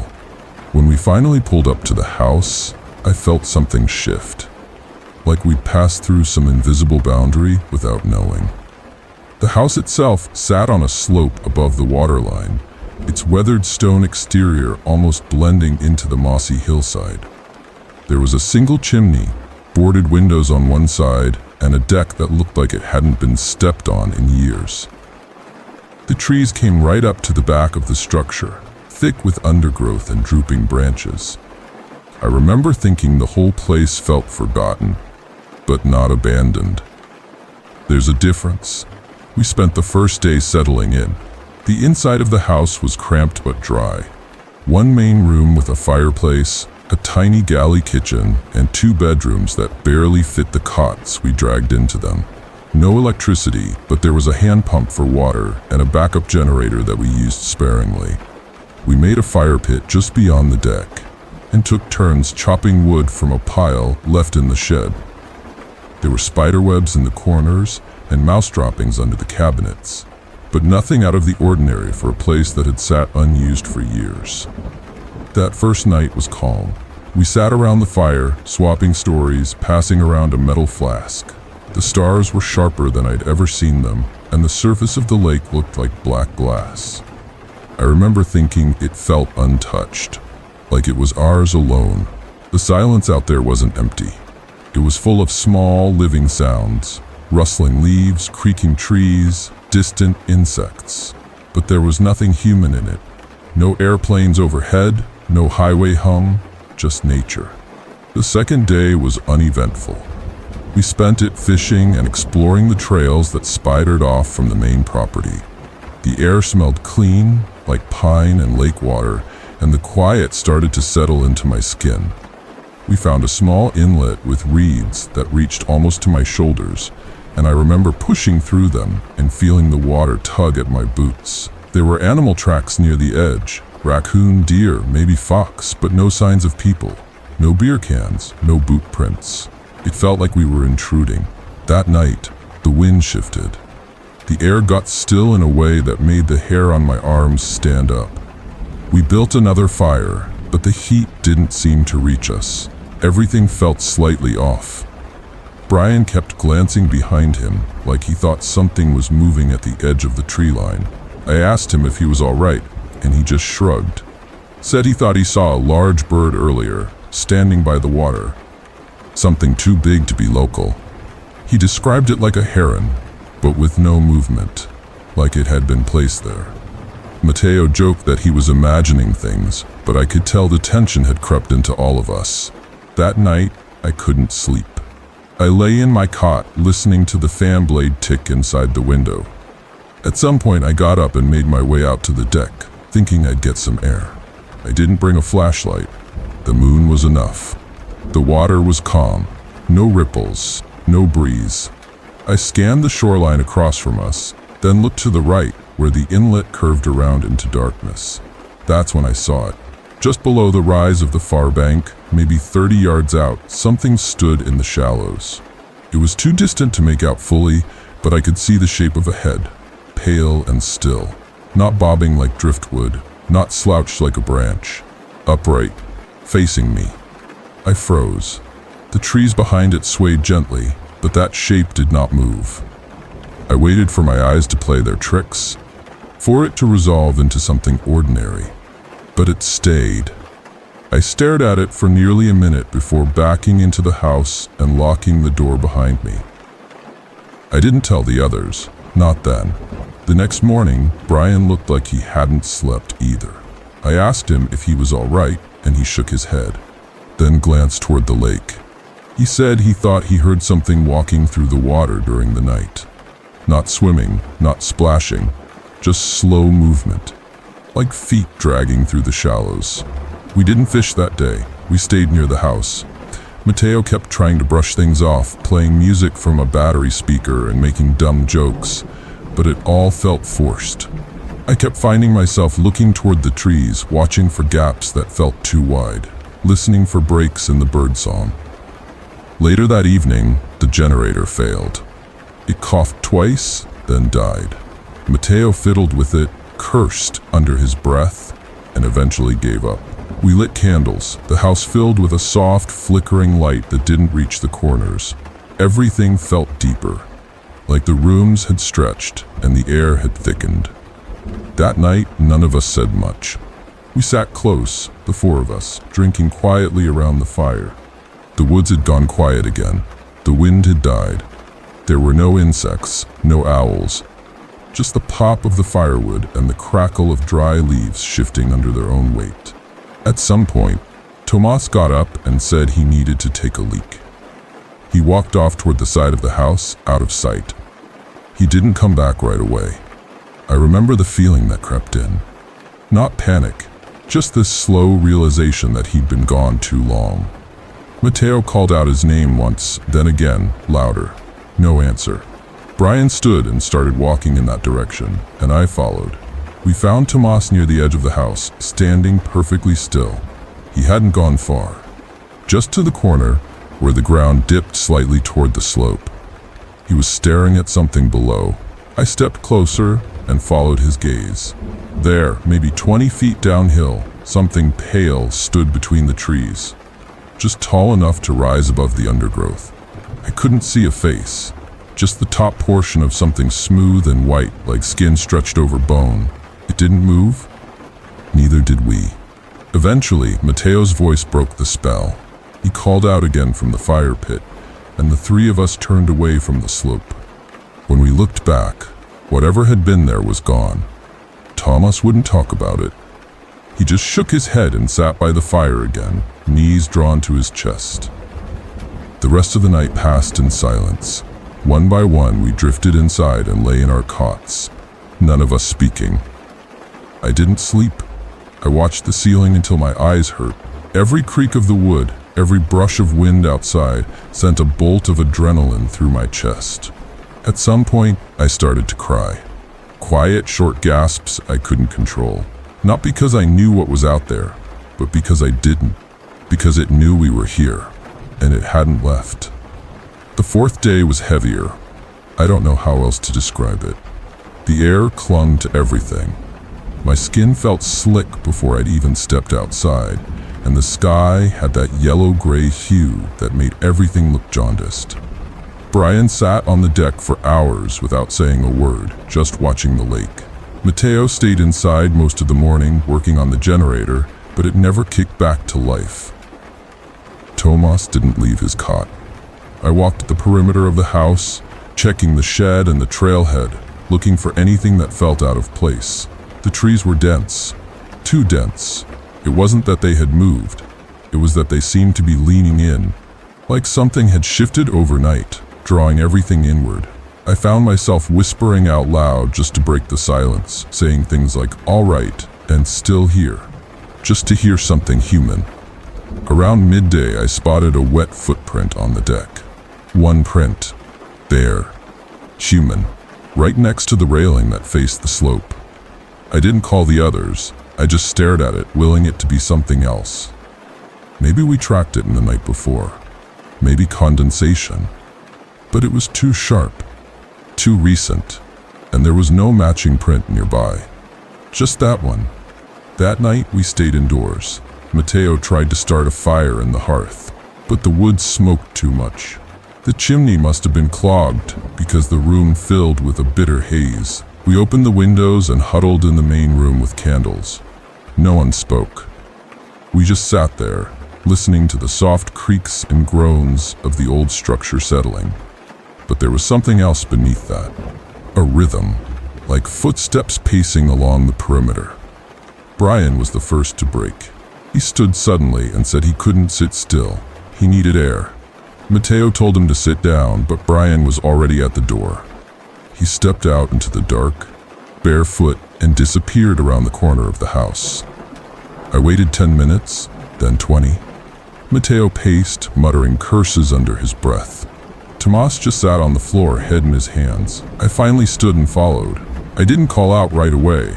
I walked slowly, step by step, along the deck and down toward the edge of the property. The trees were still. The air was hot. I turned the corner past the shed and saw Brian standing at the base of the slope. He was looking up. I followed his gaze. Above us, no more than 20 feet from the house, stood a pale shape between the trees. Not moving, not swaying, just there, watching. I couldn't see its face, but I could feel it, like its attention had weight, like it pressed into your skin from the inside out. Brian took a step forward, then stopped. I reached out and grabbed his arm. He flinched like I'd burned him, but he didn't pull away. We stood like that until the wind picked up. A hot gust that scattered the leaves and sent a low groan through the canopy. When we looked again, the shape was gone. Back inside, Brian didn't say a word. Neither did I. Mateo had started nailing a curtain over the largest window. He didn't explain. He didn't need to. That night, I couldn't lie down. I sat on the edge of my cot, watching the crack under the door. I kept expecting a shadow to move across it. I kept waiting for the sound of steps on the boards outside. Instead, I heard something else. Breathing. Not inside, not right against the wall, but somewhere nearby. Slow, wet, steady breathing. I covered my mouth with both hands. My heart pounded so loud I thought it would wake the others. The breathing continued for maybe a minute. Then it stopped. I didn't sleep at all. Just stared at the wall until the gray light of morning crept in. On the 5th day, Matteo announced we were leaving. He didn't ask. He just said it. We packed in silence. I rolled my sleeping bag, avoiding the window. Tomas moved like he was sleepwalking, shoving his gear into a bag without looking at it. Brian stood on the deck again, this time with a knife in his hand. When we tried to start the truck, the engine clicked once and died. Matteo slammed the door and walked away from it without speaking. I asked if we could hike to a ranger station or another cabin, but he just shook his head. Said there wasn't anything within 10 miles. We stayed another night. None of us wanted to, but we had no choice. That evening, we lit no fire, ate nothing, drank water from the pump in quiet sips. At some point, the temperature dropped. Not cool, cold. My breath fogged. The windows began to gather moisture. I sat near the door, listening to the wind, but there was no wind. Only the sound of something moving across the deck. Not quickly, not trying to sneak. Just deliberate steps. Slow, confident. They reached the front door and stopped. I held my breath. So did everyone else. Then came the knock. Not loud, not insistent. Just 3 soft taps. We didn't move, didn't breathe. Another 3 taps, then silence. I watched the door for what felt like hours. No more sounds followed, but I could feel something on the other side, waiting, close. Eventually, I lay back down, eyes wide open. Every board in that house groaned under the weight of our silence. At first light, I opened the door. Nothing was there, but the boards were damp, and near the base of the step, I saw another footprint, bare, toes curled slightly in the dirt. I didn't show it to the others. We all knew. That morning, the engine started. Matteo didn't celebrate. He didn't even speak. We just loaded the truck and left. I sat in the back, staring out the window. As we crested the ridge, I looked back one last time. The lake was still, the house already hidden by trees. But near the shoreline, something pale broke the surface. Upright. Watching. We didn't talk on the drive home. Not once. When Matteo dropped me off, he didn't get out. I closed the door, walked into my building, and went straight to the shower. The water didn't get hot enough. Over the next few weeks, I tried to pretend it hadn't happened. I went back to work, smiled when I had to, but I didn't sleep much. And every time I walked past a window, I found myself avoiding the glass, just in case something might be staring back. 2 months later, I got a message from Brian. He said he couldn't be in rooms with open windows anymore. Said he kept dreaming about water, about something standing in it. Still, silent. A week after that, Tomas left a voicemail. He said he was going to visit his aunt in Argentina. Said he needed distance. I never heard from him again. Matteo sent me a photo, just one. It was the lake, taken from the deck, the surface perfectly flat, no caption. I deleted it. But that night, I dreamed of the house. Not inside it, not beside it, underneath. 2 years went by before I returned to the area. Not by choice. My job at the time had me traveling between small towns in the northern part of the state. Road inspections, rural assessments, that sort of thing. I kept my radius clear of anything near the ridge, but one assignment brought me uncomfortably close. A half-hour drive from where we had stayed. I told myself it was fine, that the thing we saw, if it had ever been real, was still back there, bound to that lake, to that house. It was late autumn. I'd finished for the day and was staying at a small roadside lodge, the kind with tiny TVs bolted to the walls and floral blankets that never really feel clean. I hadn't been sleeping well even before that trip, but that night was worse. I kept hearing dripping water, not in the bathroom, not from the sink, from inside the room. I got up and checked every corner. Nothing was wet. The windows were dry, the floor spotless. But I still heard it. A soft drip, inconsistent. Sometimes a pause, then again, drip, drip. Eventually I gave up on rest and went outside. The air was freezing. My breath came out in short bursts. The sky was low with clouds, moonlight pushing through in patches. I walked around the back of the building and stood near the tree line. My hands shook. I wasn't sure if it was the cold or something else. That's when I saw it. Not close, not like before, but far across the road, in a shallow ditch behind a line of thorn bushes, there was a pale shape. It was standing in water. The ditch couldn't have been more than 2 feet deep, but it was enough.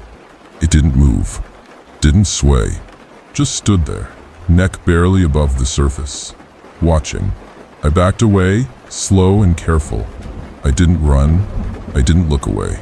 I just kept my eyes on it until I rounded the corner and stepped back into the building. I locked my door, drew the curtains, and sat on the floor until morning. When I finally checked out, the front desk clerk asked if I'd spilled something. I said no. She frowned and pointed to my room key. Said housekeeping found water pooled near the bed. No broken pipes, no leak in the ceiling, just a puddle. I didn't respond. I just left. That was the last time I traveled for that job. Years passed. I moved twice. Changed phones, changed cities. But the dreams never left. Sometimes they were small. Glimpses of a lake in the distance. Reflections that didn't match the sky, but other times they were vivid. I'd be in the house again, alone. The walls breathing, the windows too dark, and always I'd hear the sound. Not footsteps, not voices, breathing, slow, wet, right behind me. A few months ago, I got a call from a number I didn't recognize. I let it go to voicemail. It was Brian. His voice was thin, scratchy. He said he was sorry that he hadn't reached out sooner.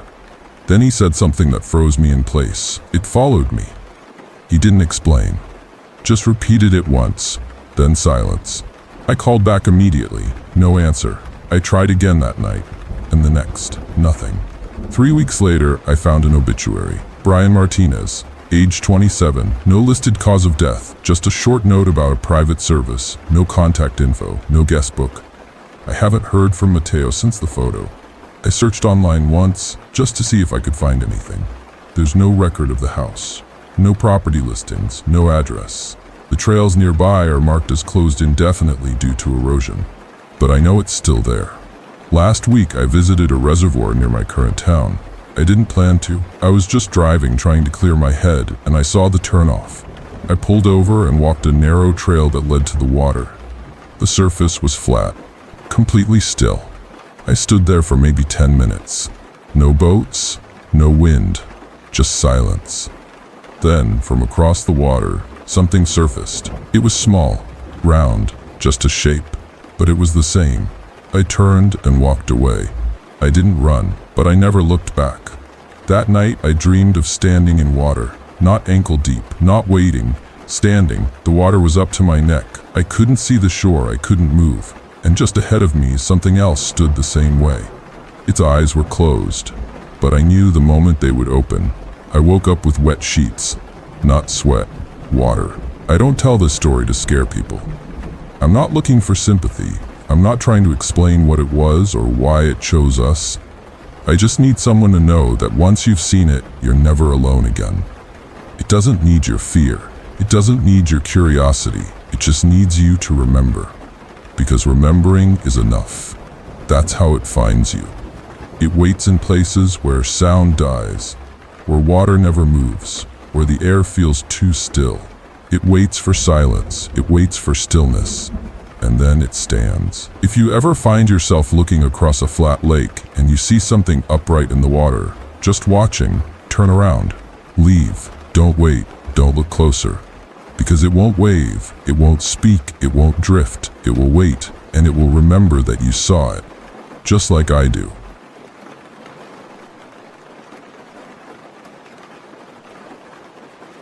I never believed in haunted places when I was younger. I thought ghost stories were just excuses for grown-ups to feel something thrilling on boring weekends. That changed when I spent the summer at my aunt's place in northern Minnesota. I was 12 then, still clinging to the idea that nothing truly bad could happen in the real world. It was the kind of summer where the sky stayed orange until 9 o'clock, and the air smelled like pine sap and wet stone. I'd gone there with my dad after my parents separated.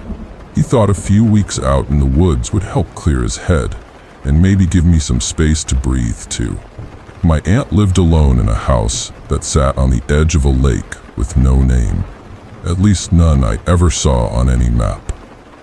The place didn't have electricity or plumbing, just a hand pump for water and a wood stove in the kitchen. The walls were made from peeled logs, stained dark with years of smoke and age. It wasn't quaint, it wasn't cozy. It felt like something that had been forgotten on purpose. My dad said we'd be roughing it. I didn't mind at first. It was different, sure, but it had a quiet that made you want to sit still and listen. Birds in the day, crickets at night, wind moving through the trees like something with breath. My aunt, Lydia, was an odd woman.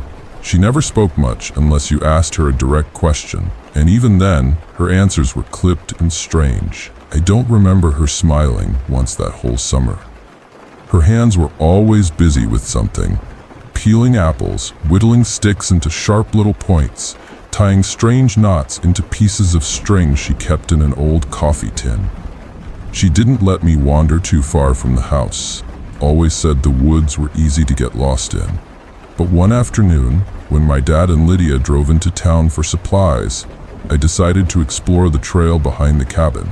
I told myself I wouldn't go far, just far enough to see something I hadn't seen before. The path started wide and clear, probably made from years of foot traffic and the occasional deer. It narrowed quickly. Branches snagged my sleeves and the light changed, less golden, more blue, like I'd passed into a place where the sky couldn't quite reach. The silence felt different here, less natural. I kept walking, telling myself I'd turn back any minute. But the trail didn't end. It curved gently, then suddenly veered to the right between two tall trees that leaned toward each other like they were sharing secrets. I ducked beneath a low branch and stepped into a clearing that looked too round to be natural. In the center of that clearing was a tree stump, wide, weathered, covered in lichen. It was surrounded by small stones arranged in a pattern I couldn't make sense of.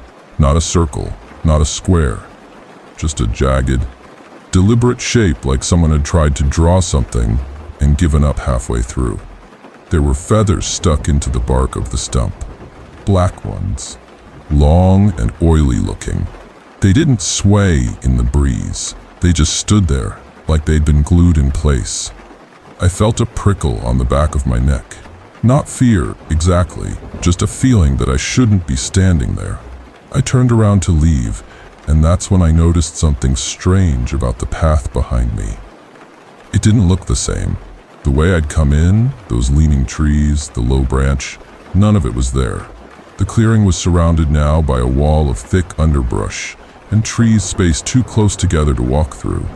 I don't know how long I stood there, staring, trying to find the trail I was sure I'd followed in. My chest felt tight.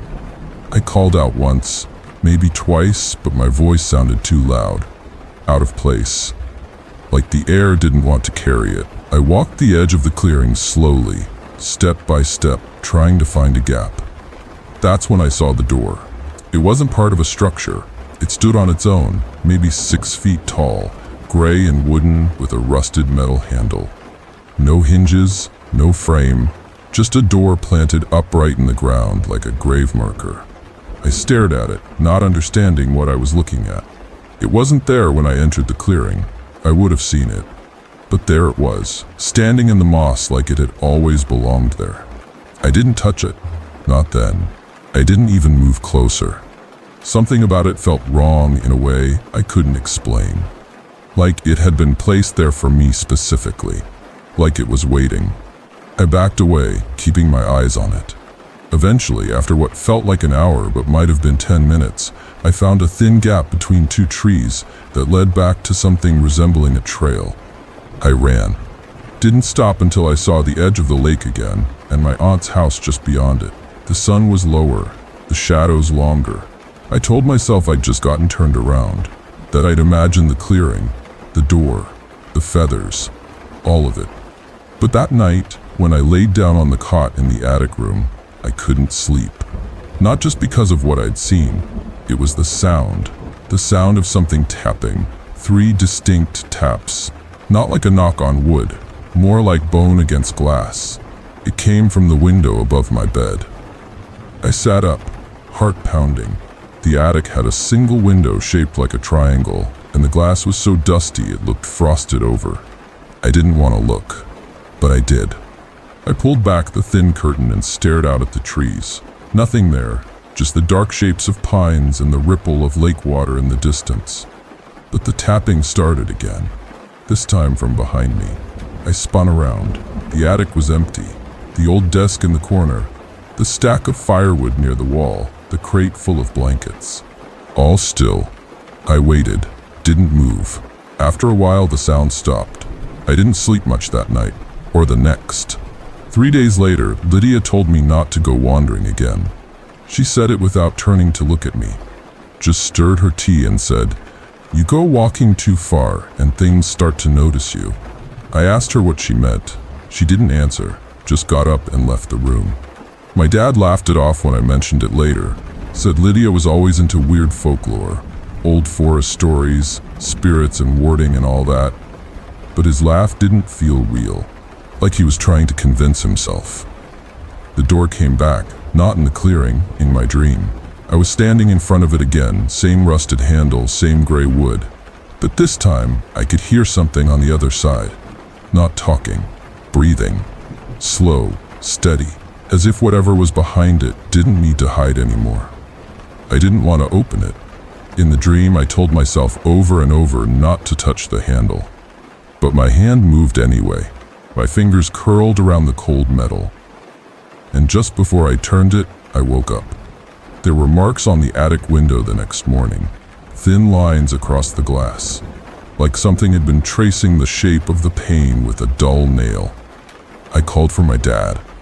He said it was probably just a bird, but the lines weren't outside, they were on the inside. That was the first time I tried to leave. I told my dad I wanted to go home early. He argued at first, said the summer wasn't over. But I think he saw something in my face that changed his mind. We packed that afternoon. I didn't say goodbye to Lydia. I didn't want to hear what else she might say. We drove away while the sun was still high. The woods looked different in the daylight, less alive, like something had pulled back behind the trees to watch us go. I didn't feel safe until we crossed the highway, and even then, it felt temporary. Like I'd left something open, like the door I hadn't touched was still following me, waiting for the moment I'd stop pretending it wasn't real. Leaving that place should have brought relief. For the first hour of the drive, I watched the woods blur past the window and told myself it was over. That it was all just a mix of stress, suggestion, and my own imagination. But I couldn't shake the feeling that something had followed us. Like I'd stepped out of one story and into the slow beginning of another. My dad didn't say much on the drive back. Just kept his eyes on the road and his fingers tapping the steering wheel over and over in that same pattern. 3 beats. Pause. 3 beats again. We got back to our house late in the afternoon. My room looked smaller than I remembered, the corners darker. I unpacked my bag without really thinking and tried to get back into my old routines. But nothing felt normal. My bedroom door didn't close quite right anymore. The light switch by my bed flickered even when the bulb was new. The attic above my room creaked at night, louder than it used to. My dad said it was the heat, settling wood. I didn't argue, but I started sleeping with my closet light on. Just a thin crack of brightness, enough to remind me that I was still here, still awake. The dreams came back within a week. The same door, the same clearing, but the setting started to shift. Now, when I opened the door, I didn't wake up, I stepped through. The other side was always different, a basement full of water, a field with no sound, a long hallway with no ceiling, but the air always felt the same, too still, too heavy, like it hadn't been disturbed in years. In one dream, I looked down at my hands and saw black feathers sticking out of my palms, like they were growing from under the skin. I woke up gasping, clutching at my arms. Nothing there, but my sheets were damp with sweat, and the scent of pine was thick in the air. We didn't have any pine trees nearby. I didn't tell anyone at first. Not my dad, not my mom, who called every few days from her apartment in the city. I didn't know how to put it into words that didn't sound ridiculous. There's a door in the woods that moved into my head. That's what it felt like. Not a memory, not a metaphor, a presence, something watching through the cracks. Then the knocking started again. Not loud, not forceful, just 3 soft taps, sometimes from the window, sometimes from the floorboards beneath my bed, once from inside the closet. I tried to ignore it, told myself it was the house settling, a tree branch, pipes, but it was always 3, never more, never less, like a reminder, like a countdown with no end. My dad noticed something was off. One night after dinner, he asked if I was sleeping okay. I said yes, too quickly. He looked at me for a long time and then nodded like he'd decided not to push it.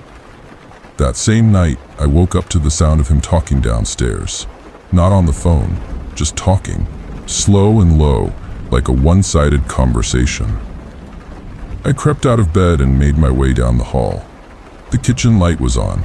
I peeked in and saw him sitting at the table, staring at something in his hand.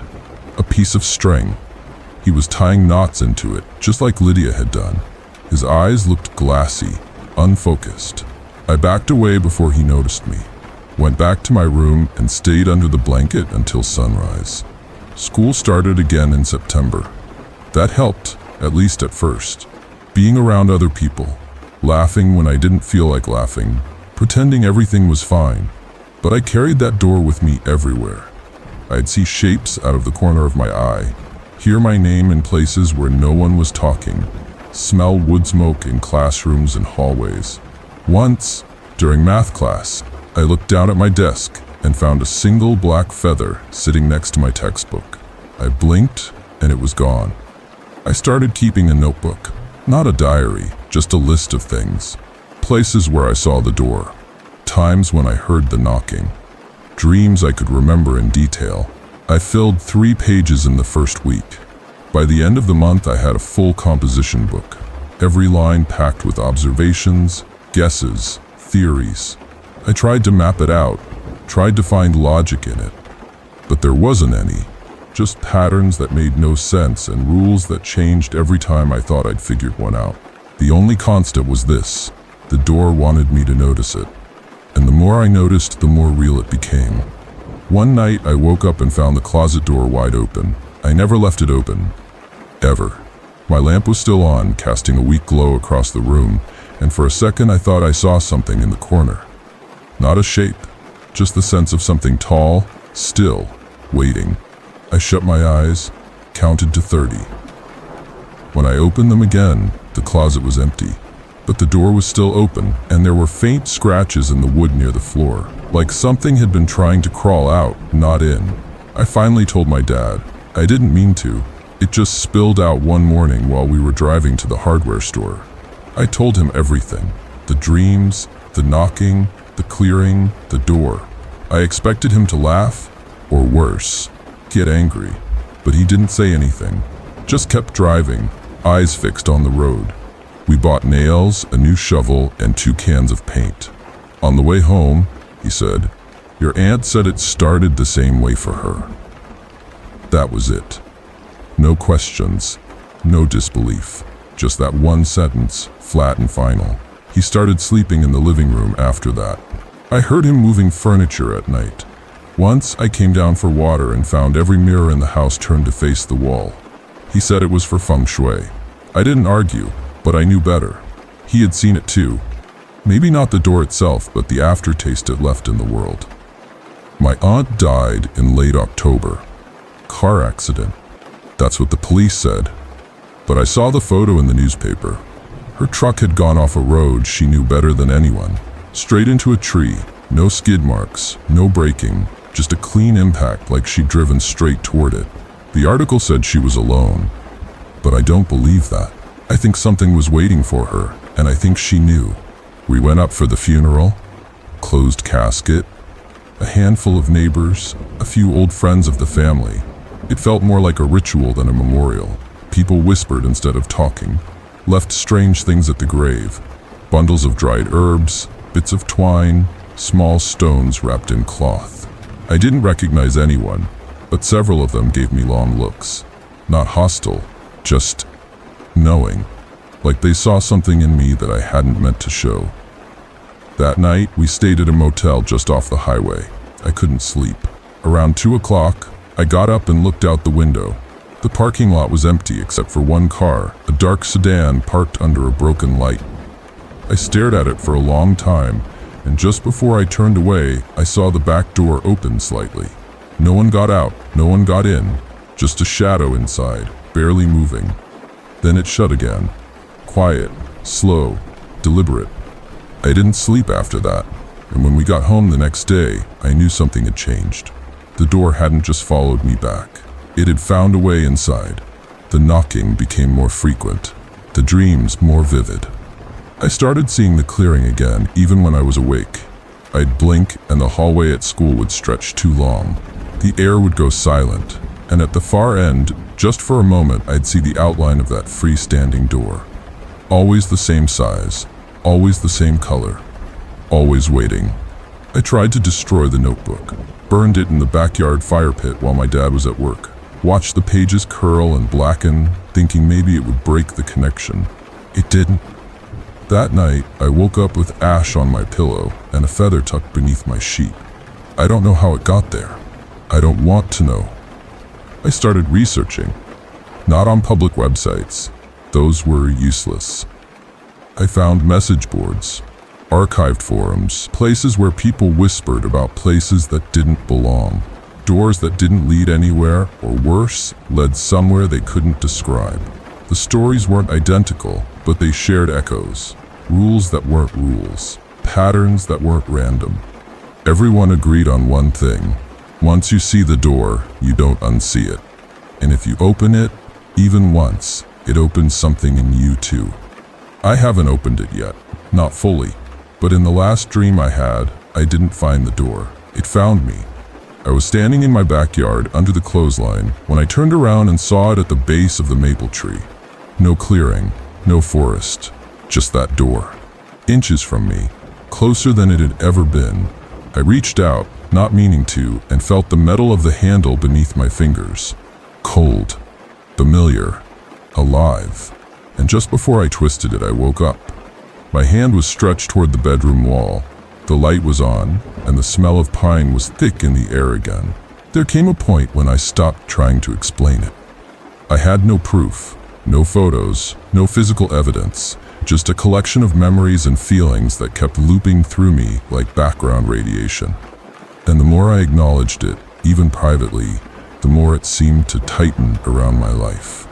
I didn't see the door for almost 2 months after burning the notebook. No knocking, no feathers, no dreams. I started to think it was gone, or maybe just asleep. I was wrong. It came back on a Sunday. Mid-December. I had spent the afternoon clearing ice off the walkway and listening to music while my dad watched a football game inside. Everything felt normal, still, but when I opened the door to go back inside, I stopped. The living room was quiet, too quiet. The TV was off, the lights were dim, and in the center of the floor was something small and dark. A feather, thin, black, oily sheen. My breath caught in my throat. I hadn't seen one in weeks. I reached down to pick it up, but before I could touch it, the lights flickered and went out. Every one of them. Just gone. I stood in that sudden darkness for what felt like a full minute, listening, waiting. Then came the sound. 3 knocks. Not from the door behind me, from the hall closet. Slow, measured, like whatever was inside wasn't in a hurry. I turned around and left the house without locking the door. Walked down the block until my hands stopped shaking. Didn't go back until after midnight when the lights were on again and my dad was snoring in his chair. He claimed he hadn't heard anything, but he looked pale, drained. I didn't push it. The dreams turned again.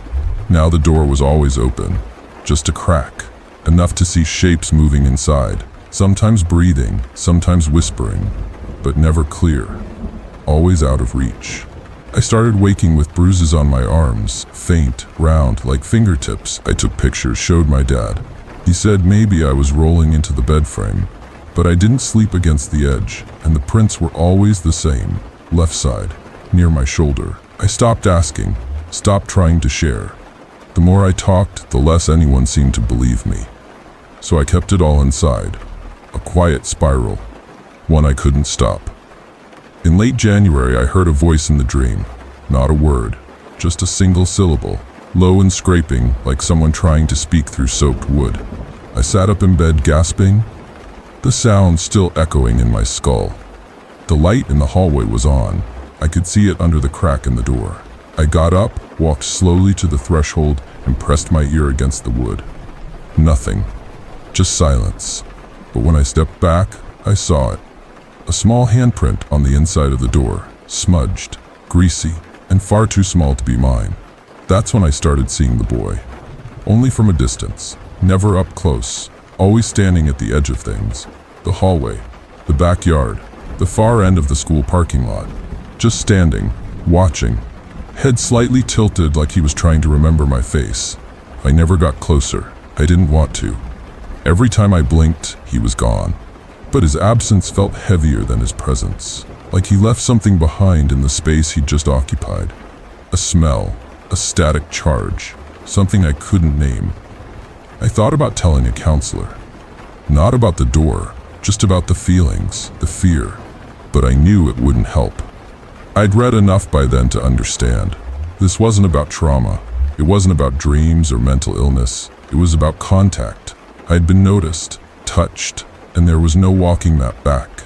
I could move cities, burn every belonging, erase every memory, but the door was mine now, like a scar, like a second spine. One morning, I woke up and found my bedroom rearranged. Furniture shifted, desk turned sideways, chair moved into the closet. No one else had come in.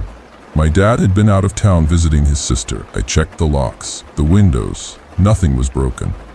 But the whole room smelled like soil and cold stone, the kind of scent that clings to basements and graveyards. I sat on the edge of my bed for a long time, trying not to shake. When I finally stood up, I noticed something carved into the wood of the window frame. 3 lines, vertical, deep, fresh. I ran my finger over them and felt a jolt behind my eyes, like I'd touched something electric. I didn't sleep for 2 nights after that. The last time I saw the boy, he was standing in the middle of my street at dusk. No cars, no sound, just him, facing the house. His arms were limp at his sides. He didn't move, didn't flinch when I opened the window and yelled, just kept staring. And after a few minutes, he turned and walked slowly down the road. Not away from me, just away. Like he had finished something, or maybe started it. I watched him disappear around the corner and never saw him again. But the door never left. It just got better at hiding. Years passed. I grew older, learned how to carry it. I kept lights on in certain rooms, never left mirrors uncovered. Stayed away from woods, basements, abandoned places. I built a life out of rules, little rituals to keep the pressure low. I stopped dreaming for a while. That helped. But every now and then, something slips through. A sound, a flash of that clearing. The smell of burnt wood, always when I least expect it, always when I start to believe I'm free. It happened again last month. I was visiting an old college friend in Vermont. We were catching up in his cabin, out past the edge of town. He went to bed early, and I stayed up reading by the fire. Around 2:30, I heard movement in the hallway.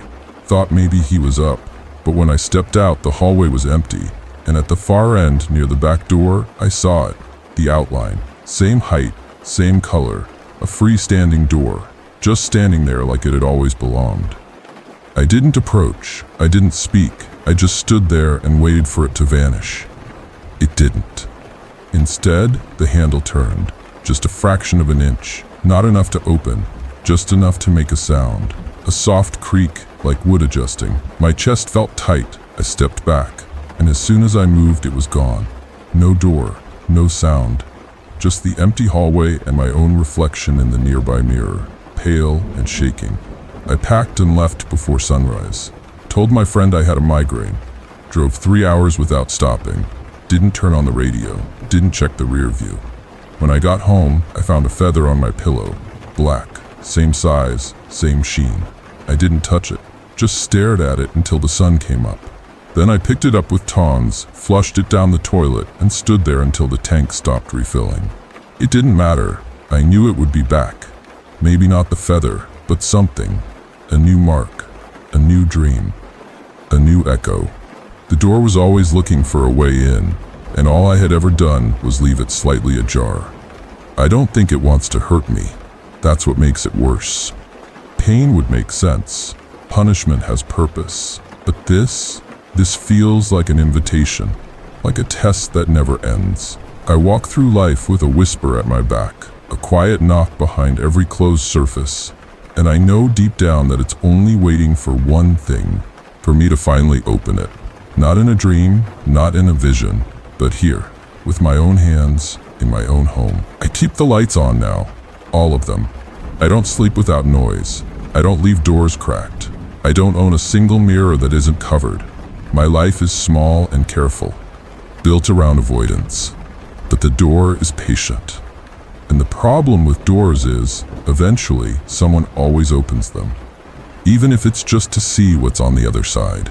So if you ever find yourself in a quiet place, far from other people, and you see something that doesn't belong, something standing upright in the wrong part of the world, don't approach it. Don't study it. Don't tell yourself it's harmless because it doesn't move. It doesn't need to. The door doesn't chase. It waits. And the moment you see it, it sees you. And once it sees you, you're already inside. I used to think I understood fear. The usual kind, anyway. The jolt of a car nearly sideswiping you, or the cold sweat when you realize you left the stove on. But I didn't know what real fear was until the night I stayed at the Lantern House. That wasn't fear. That was something else. Something I still can't name without feeling sick to my stomach. It was the fall after I turned 24. I was working contract jobs between cities, staying in cheap rentals and old guest houses until the next project came along. One of those jobs brought me out to a small town I'd never heard of, tucked between 2 mountains and half an hour from the nearest grocery store. The kind of place where people still left their doors unlocked and gas stations had handwritten signs. I only planned to stay for 4 nights, just long enough to finish an environmental survey for a utility company. They put me up in a historic home on the edge of town, white paint, wide porch, tall windows, and an old iron lamp mounted above the front steps. The listing called it the Lantern House. It looked charming in the photos, rustic, cozy, quiet. When I arrived late that afternoon, the porch light was already on, a soft orange glow. The house itself sat on a large patch of land, the only one on that stretch of road without a fence. Trees lined the edges of the property in uneven rows, like they'd grown wild and were never asked to leave. There were no cars in the driveway, no signs of movement inside. Just the lamp above the door and a key in the lockbox, right where the owner said it would be. I stepped inside and immediately noticed how still the air felt. Not stale, exactly, just untouched. Like the rooms had been sealed off from the world for a long time. There was no smell of cleaning products or fresh paint, only dust and wood and the faintest trace of something I couldn't place. The house had 2 floors, with a narrow staircase in the front hall and creaky wooden floors throughout. I walked the place from end to end, checked every window and closet, made sure all the locks worked. Nothing seemed out of place, but something about the quiet made my ears ring. That first night, I made dinner on the ancient stove, watched a little TV on my laptop, then got ready for bed. I was assigned the main bedroom upstairs, a tall ceilinged space with a bed frame that looked like it belonged in a museum. I brushed my teeth, left a light on in the hall, and got under the covers. It was only a little after 10 o'clock, but I couldn't keep my eyes open. Something about the stillness made me feel drained, like I'd walked farther than I actually had. I left the window open a crack to keep the room from getting too stuffy. I don't know what time it was when I woke up, but the room was dark. Not nighttime dark, total dark. I couldn't see my own hands. I sat up fast, confused, my heart pounding for reasons I didn't understand. The hallway light was off. The lamp on the porch, which had stayed on when I arrived, wasn't glowing through the window anymore. I reached for my phone, but it was dead. No charging light, no screen, just black. I tried the bedside lamp, then the ceiling light, nothing. No power at all. That's when I noticed it. The silence. There was no hum from the fridge downstairs, no chirping from the crickets outside, no wind in the trees, just the sound of my own breathing. I pulled on a hoodie and walked downstairs to check the breaker box in the laundry room. Every switch was in the right position. I flipped them all off and on again, but nothing changed. I stood there for a while, unsure what to do. The silence was so heavy, it felt like it was pressing in on me. I opened the back door to see if the whole neighborhood was dark, but the porch light clicked on immediately. Soft orange glow, just like before. The trees beyond the yard swayed gently, and I heard the distant sound of insects again. But when I stepped back inside, the silence returned. It took me a few minutes to process what that meant. The house had power, but only when I wasn't inside. I tested it 3 more times. Porch light worked. The hall light came on when I leaned out the doorway, then flickered out the moment I stepped back in. I even left the front door wide open and stood on the threshold, watching the bulb fade to black as soon as I crossed back into the living room. My skin started to crawl. I couldn't explain it. I tried to shake it off. I told myself it was a wiring issue, or maybe something wrong with the old switches. Maybe the house had a motion sensor system that was malfunctioning. But deep down, I didn't believe that. Something about the way the silence returned every time I entered the house didn't feel like a technical glitch. It felt deliberate. I ended up sleeping on the porch that night, wrapped in a blanket with my back against the wall and a flashlight clutched in my hand. I stayed out there until the sun came up. When I went back inside, the lights worked again. The fridge hummed, the outlets charged my phone, and the air felt normal, as if nothing had happened. I wanted to leave that morning. I really did. But I had 3 days of work left, and the idea of breaking my contract felt more terrifying than the night I'd just lived through. I told myself I imagined it. That exhaustion and unfamiliar surroundings had gotten to me. I showered, made coffee, and spent the day in the field collecting samples and checking soil markers. The weather was bright and calm. By the time I came back that evening, the house looked warm again, welcoming even, like maybe it had been a dream. But I didn't sleep in the main bedroom that night. I pulled the old love seat in the parlor toward the front window, kept the porch light on, and dozed there in my clothes. I woke up around 4 o'clock, drenched in sweat, my heart thudding against my chest like I'd just run a mile. The lamp was off again. The house was silent. My flashlight was dead. I tried to move, but my arms felt heavy. My legs refused to cooperate. I wasn't paralyzed exactly. I could twitch, shift, but it was like something was pressing down on me. My mouth was dry, my head buzzing. I stared at the ceiling until a faint gray light appeared through the curtains. Only then did the pressure lift. Only then did I manage to sit up. I didn't stay long the next day. I packed up my gear, emailed the company to say I was cutting the job short, and left the keys in the mailbox. I didn't wait for a response. I didn't even stop for coffee. Just drove until the house was far behind me and the ache in my chest started to loosen. But that should have been the end of it. I should have moved on. I should have gone back to my life. I tried. I really did. But the lantern house wasn't done with me. Not yet. I didn't tell anyone right away. Not because I didn't think they'd believe me, but because I couldn't find the words. How do you explain something that didn't leave a mark? There were no bruises, no broken doors, no evidence. Just a lingering sense that I'd been watched from inside a house that never blinked. I went back to my apartment in the city, tried to bury myself in normal routines, groceries, emails, quiet evenings with background music and the hum of appliances, but nothing felt right. I'd leave a room for 2 minutes, then return to find the lamp turned off, or the window open just an inch wider than before. I started hearing small sounds at night, things I couldn't trace. The creak of floorboards near the bedroom door, the faint scrape of something against the vent near my bed. I chalked it up to paranoia. That is, until I found the string. It was about 4 days after I left the lantern house. I dropped my keys near the coat rack and bent to pick them up when I saw it. Just barely peeking from beneath the baseboard, a piece of twine, dark gray and frayed at the end. I pulled gently and more of it came loose, then more, until there was nearly 2 feet of it coiled on my floor like a discarded leash. I followed the gap it came from, pried back the edge of the board, and saw a small, hollowed-out pocket in the wall. Empty, except for dust and the faintest scent of mildew. I couldn't explain it. My building was modern. Nothing in that place should have had hollow walls or embedded twine. I threw it away and tried to forget.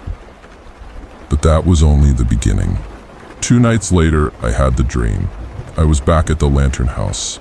Only the front door was missing, just a blank wall where it should have been. The porch lamp flickered, casting strange shadows over the floorboards. I turned to leave, but the trees were closer now. No driveway, no road, just forest. I looked back and saw the second-floor window slowly open, even though no one touched it. Something leaned out. Not a person exactly, just the outline of one. Thin arms, tilted head, no features. I woke up gasping, drenched in sweat, and found my bedroom door standing wide open. I lived alone. That was the night I started keeping a journal. I wrote down everything I could remember from the lantern house, every strange detail from my apartment, every sound, every flicker. I didn't care if it made me sound unhinged. I needed to see it all in one place. I needed to convince myself that I wasn't imagining it. The more I wrote, the more I remembered. The way the upstairs window stuck for a second, like something was pushing against it from the inside. The crack in the wall behind the laundry machine. The shape that appeared in the mirror behind me when I checked my teeth before bed. I hadn't thought much of it at the time, just tricks of the light. But when I saw it again, weeks later in my bathroom mirror at home, then I understood. It had followed me.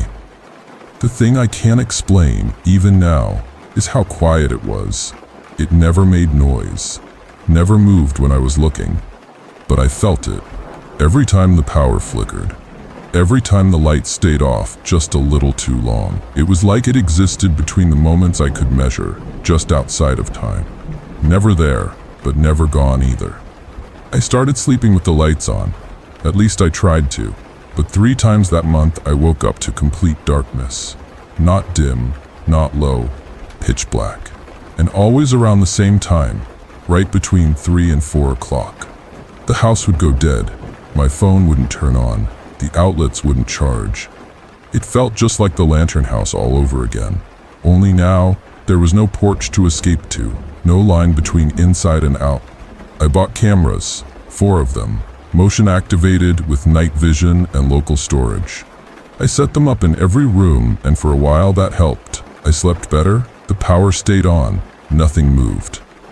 But when I checked the footage after one particularly heavy night of sleep, I found something I still don't know how to explain. At 3:22 a.m., the camera in my hallway recorded the following sequence. First, the hallway light flickered. Then, the door to the guest room, normally shut, opened slowly, inch by inch, until it stood wide. There was no draft, no visible movement. Just the door opening itself. The footage lasted 23 seconds, then the video cut out. Not corrupted, not skipped, just missing. It resumed again at 3:44 a.m. with the door closed and the hallway lights steady. I showed it to a friend who worked in IT. He said it was a glitch, but he didn't look convinced. He wouldn't take the flash drive home with him. I stopped recording after that. Part of me didn't want more proof. I thought maybe ignoring it would help, that it was feeding off attention. But the moment I unplugged the cameras, everything got worse. Doors started slamming on their own. Lights turned off while I was still in the room.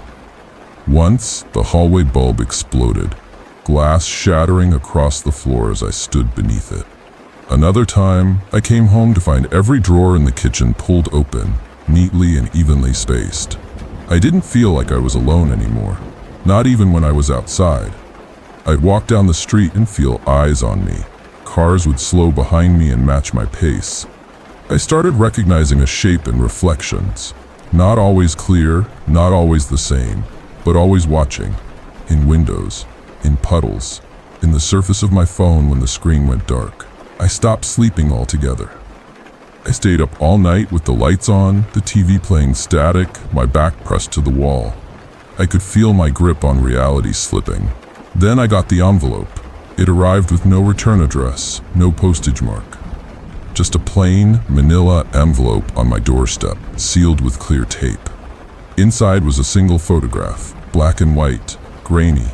It showed a room, wooden floor, tall window, crooked picture frame on the wall. At first I didn't recognize it. Then I saw the lamp, the same iron fixture mounted above the porch at the lantern house. Only now it hung inside, above a door that didn't exist when I was there. A second entryway, one I'd never seen. Written on the back of the photo in neat block letters was a date, August 19th, 2:20 a.m. That was the night I'd woken up outside the bedroom. The night I'd felt something pressing down on me. I checked my journal. The times matched. I hadn't imagined it. Someone, or something, had been there, had taken a photo, had known I'd be too afraid to look behind the door. And now it wanted me to see what I'd missed. I booked a hotel that same hour and left my apartment behind. I didn't pack. I didn't leave a note. I just grabbed my wallet and my keys and drove until the city lights disappeared behind me. I spent 2 nights at a roadside motel trying to stay awake, waiting for something to change. But nothing followed me there. The air felt clean. The lights stayed on. I started to think maybe it was over, until I got the second envelope. This time, the envelope was left on the hood of my car.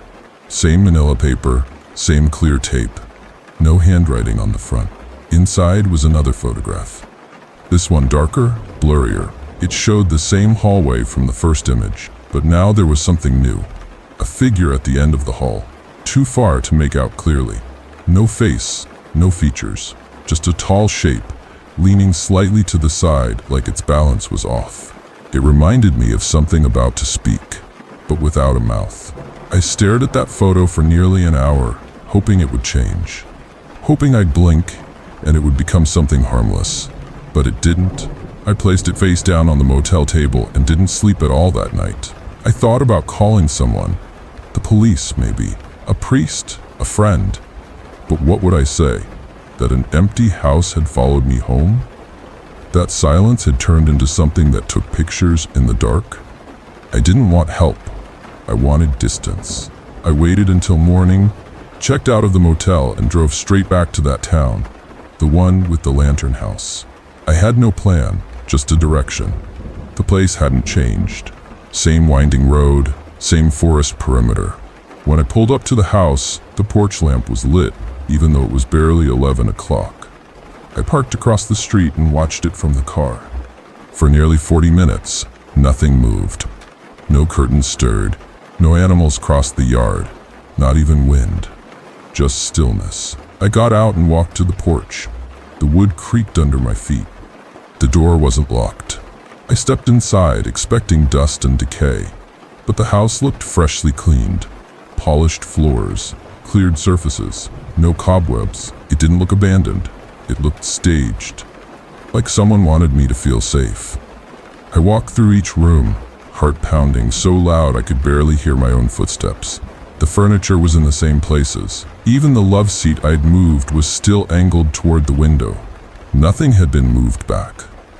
It was like the house had waited for me to return. I went upstairs. The main bedroom door was closed, though I remembered leaving it open the day I left. I turned the knob slowly, stepped inside, and felt the temperature drop. Not by degrees, by worlds. The air was thick and wrong. The bed was perfectly made, the window locked. But something about the space felt occupied. Like I was intruding. I didn't stay. I backed out slowly, step by step, and shut the door behind me.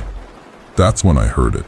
Not a voice, not a creak, just a single knock from inside the wall. I froze, waited. Another knock, this time lower near the baseboard. I dropped to my knees, pressed my ear against the plaster, and heard it again. Faint but deliberate, like fingertips tapping in sequence. I didn't want to believe it, but I knew exactly what I was hearing. Something was inside the walls. Something was waiting. I left the house and didn't return. I tried to forget. I deleted the photographs, burned the journal, moved to another city under a different lease with no forwarding address. For months, I lived like a fugitive, expecting the past to catch up to me. But it didn't. The light stayed on. My phone worked. The house was quiet. Until last week. I was walking home from work, broad daylight, busy street, when I noticed a car idling across from my building. Old model, beige paint, rust around the wheel wells. I didn't think much of it until I passed by and saw the back seat. There was a bundle of twine on the seat cushion, dark gray, frayed at the end, just like the one I found in my apartment months ago. I turned to look again, but the car was gone. No sound, no engine, just gone. That night, the power cut out at 1:30 a.m. sharp. My phone went dead. The lights blinked off, and in the reflection of my bedroom mirror, I saw it again, that same figure, just behind me, swaying slightly to the left. I didn't turn around. I didn't move. I waited until the lights came back. When I finally looked, there was nothing there. No one in the room. But the photograph was on my dresser. The second one. The one I'd deleted and burned. Its edges were singed, but the image was still clear. The hallway, the figure, waiting. I've come to accept that I never left the lantern house. Not really. Whatever was inside, it came with me. And I don't think it wants to hurt me. Not yet. It wants me to remember, to look, to see. It wants me to know that it can reach me anywhere. That distance doesn't matter. Locks don't matter. Light doesn't matter. Because now it's inside. Not just my house, my life, my mind. I see it in doorways, in windows, in screens. Not all the time. Just when I let my guard down. Just when I think maybe I imagined everything. It never shows up the same way twice. Sometimes it's in the space between blinks. Sometimes it's in the corner of a dream. But I know it's always there. Waiting. The last envelope arrived this morning. No address, no postage.